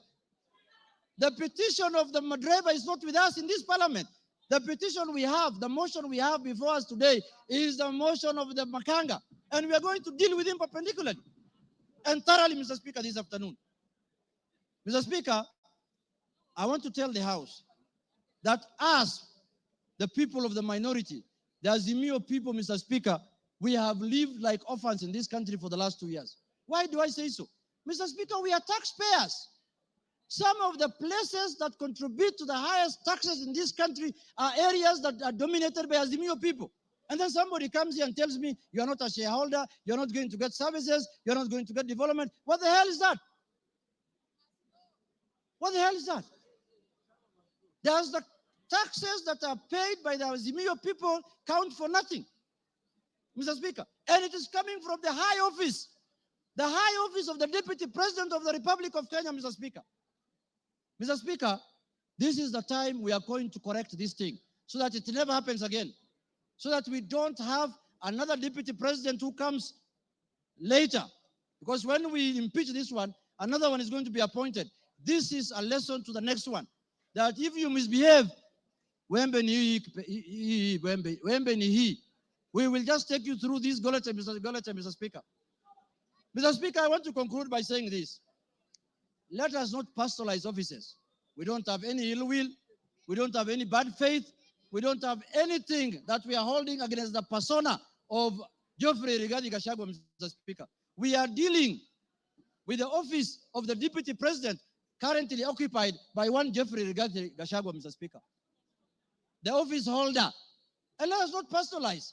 The office does not belong to him, does not belong to anybody. This is a constitutional office, and the Constitution has prescribed how to deal with you when you misbehave in that office, Mr. Speaker. So, Mr. Speaker, for Kenya to become cohesive, Rigathi must do what? Rigathi must? For Kenya to become cohesive.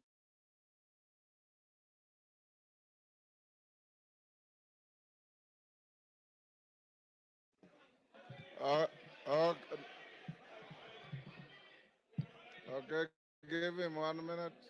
Mr. Speaker. Give him 1 minute. Mr. Speaker, I was telling members, for Kenya to unite, Rigathi must. For Kenya to prosper, Rigathi must. For Kenya to have unity, Rigathi must. For shareholding to end in Kenya, Rigathi must. For us to have a peaceful country, Rigathi must. Thank you very much. That is the mood, and that is what we are going to do. Thank you, Kimani Ichung'wah.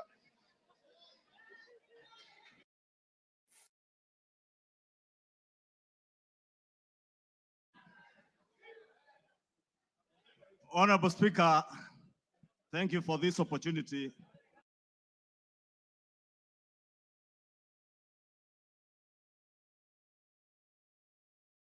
Honorable Ekomas Mutuse, the member for Kibwezi West, approached me with the impeachment motion. Honorable Speaker, I took some time not just to go through the grounds that he had stipulated for the impeachment of the Deputy President, but also to reflect on what Honorable Mutuse was asking me, not just as a member of parliament for Kikuyu and leader of majority party in this house to do, but also took time to reflect and ask the Almighty God to guide me and give me wisdom to do the right thing. Honorable Speaker, I pray to God that the Almighty God may give me wisdom to do that which is right. And not just what is right, Honorable Speaker, but also what is just. Just to the outgoing Deputy President of the Republic of Kenya, but also just, more importantly, just to the people of Kenya who turned out in their numbers in 2022 to vote in a government that they believed would create cohesion and unity and offer them opportunities to excel and prosper as a people. Honorable Speaker, as I prayed for wisdom, I was also conscious that what is right is not always easy. And what is right is not always popular. And being a son of the mountain, representing people of the Mount Kenya region, Honorable Speaker, it was clear to me that what may be popular today may not be right.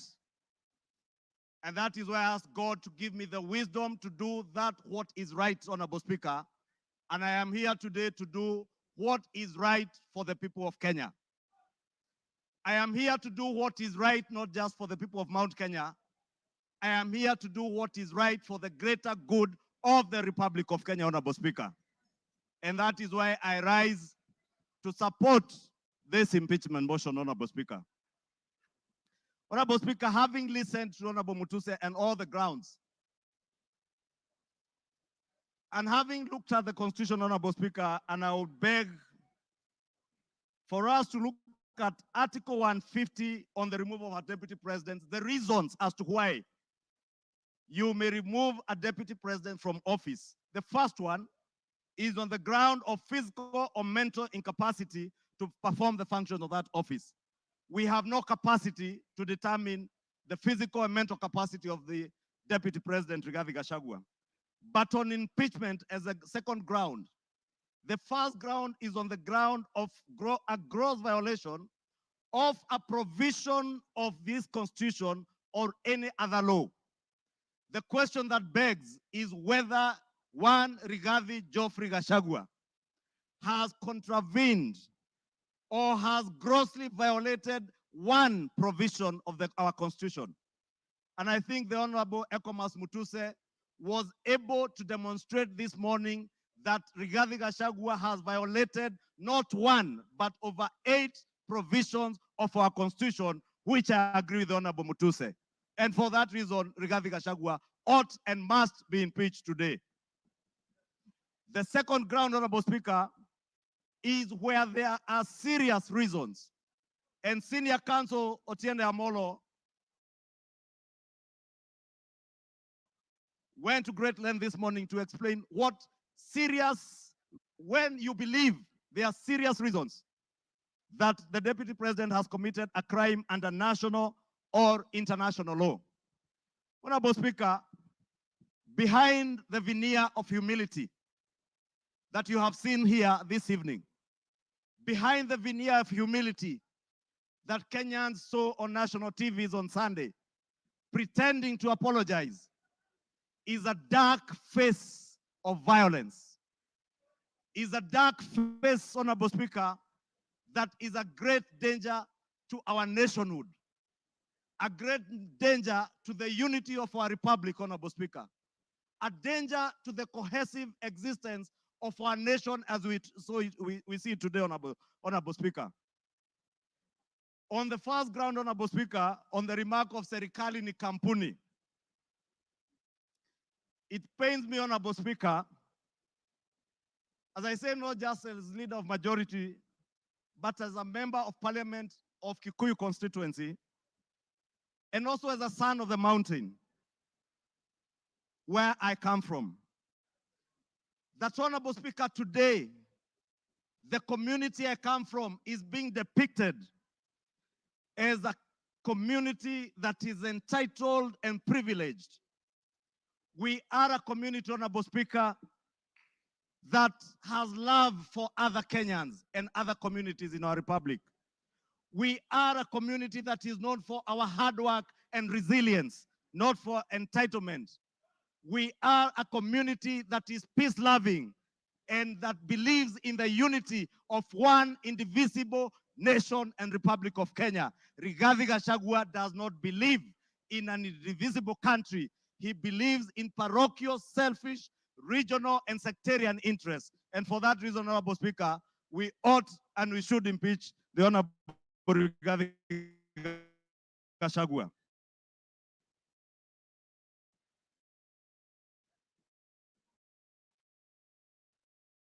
Honorable Speaker, we need to ask ourselves as honorable members of parliament, Almighty God, that we would obey, respect, uphold, protect, and defend this constitution.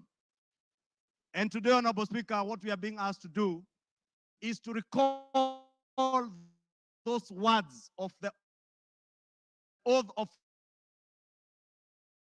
office that we all took either with the Bible in hands, Honorable Speaker, for a man who has grossly violated our constitution, whether we will stand up today to be counted as protecting and defending this constitution by sending home one Rigathi Gachagua, Honorable Speaker.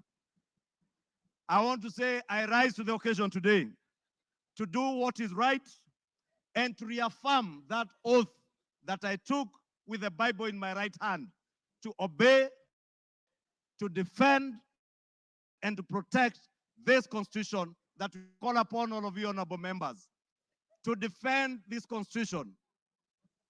Honorable members, for Kenyans around the country who watched in disbelief as the Honorable Rigathi and the Honorable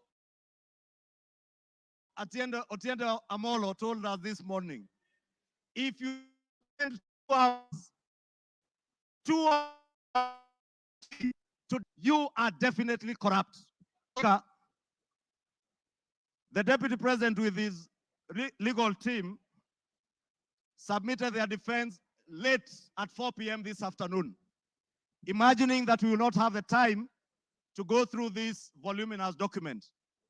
If you go through what Rigathi Gachagua was telling you here,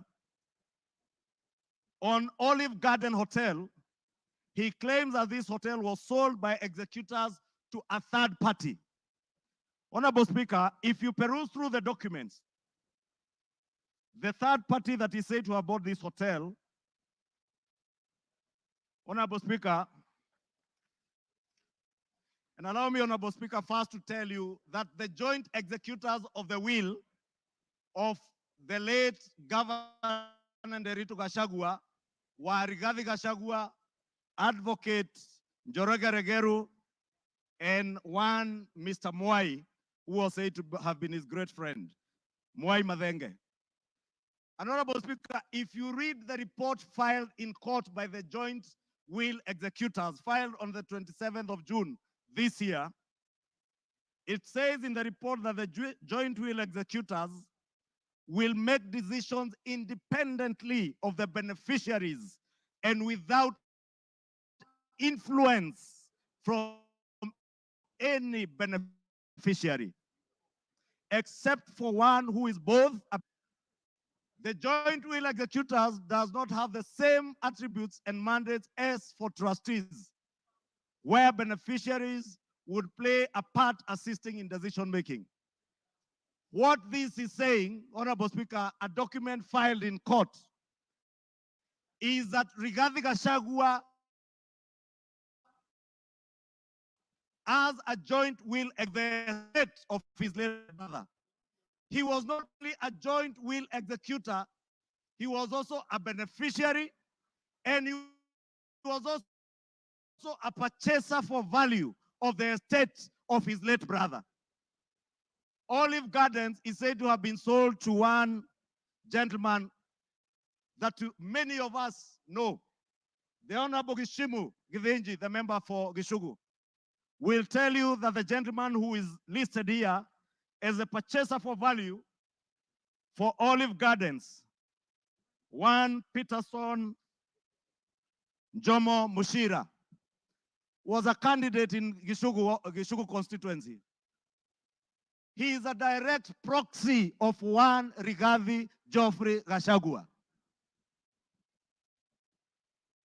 And Honorable Speaker, I must confess, and I am sorry to my friend Peterson because I know him.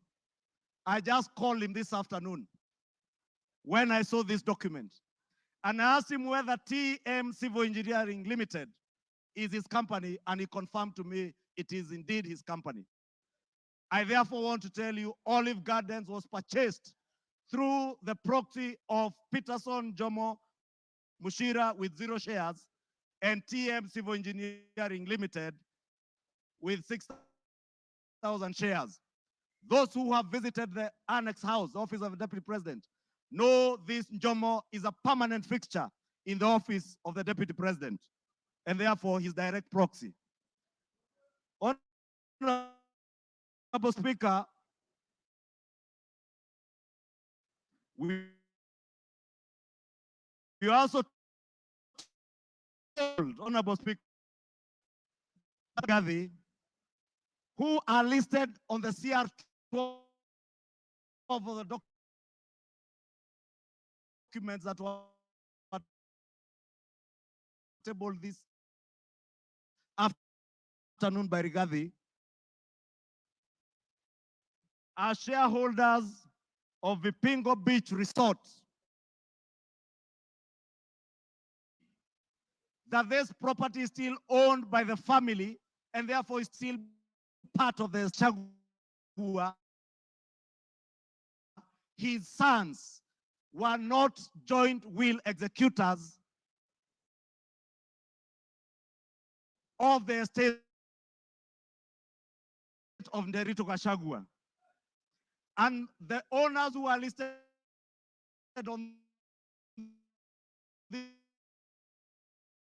CR12 is Keith Ikino Rigathi, Kevin Gachagua Rigathi, and it is a rather ingenious, the estate, shameful, Honorable Speaker, that the Deputy President of the Republic of Kenya would hide behind the veil of the estate of his late brother to disguise what is outright proceeds of crime, because he is a purchaser of this property, and that is why his two sons are listed as directors and shareholders of Vipingo Ridge, of Vipingo Beach Resort. But he was on national TV telling Kenyans, this is a property that belongs to the family, and we have decided to keep it. This is House of Records, Honorable Speaker, and it is good we gave the Honorable Rigathi Gachagua an opportunity so that we can expose his lies in broad daylight or this early in the evening. And I want to tell Kenyans and all of you members, save this country from this dark face, Honorable Speaker, honorable members. Save this country, Honorable Speaker. Honorable Speaker, because of time, I know there was alluding, Honorable Speaker, if you look at the time this company, Vipingo Beach Resort, was formed, it was founded on 5th August 2008. I would guess if at the time this company was 18 years old, he cannot have been listed as a director. His younger brother must have been 12 or 13. For heaven's sake, Deputy President, give some credit. Honorable Speaker, we had an agreement, Honorable Speaker, and you are then the leader of Ford Kenya. And you know you never subscribed to shareholding in our coalition agreement, not to shares, but a shared ideology, not shareholding, as Rigathi Gachagua wants Kenyans to believe. Honorable Speaker, let me finish by saying, Honorable Speaker, that the mountain is intact. The mountain is intact. The mountain is intact. The mountain is intact. The mountain is named after Kenya because it belongs to all the people of Kenya. We must end ethnic balkanization.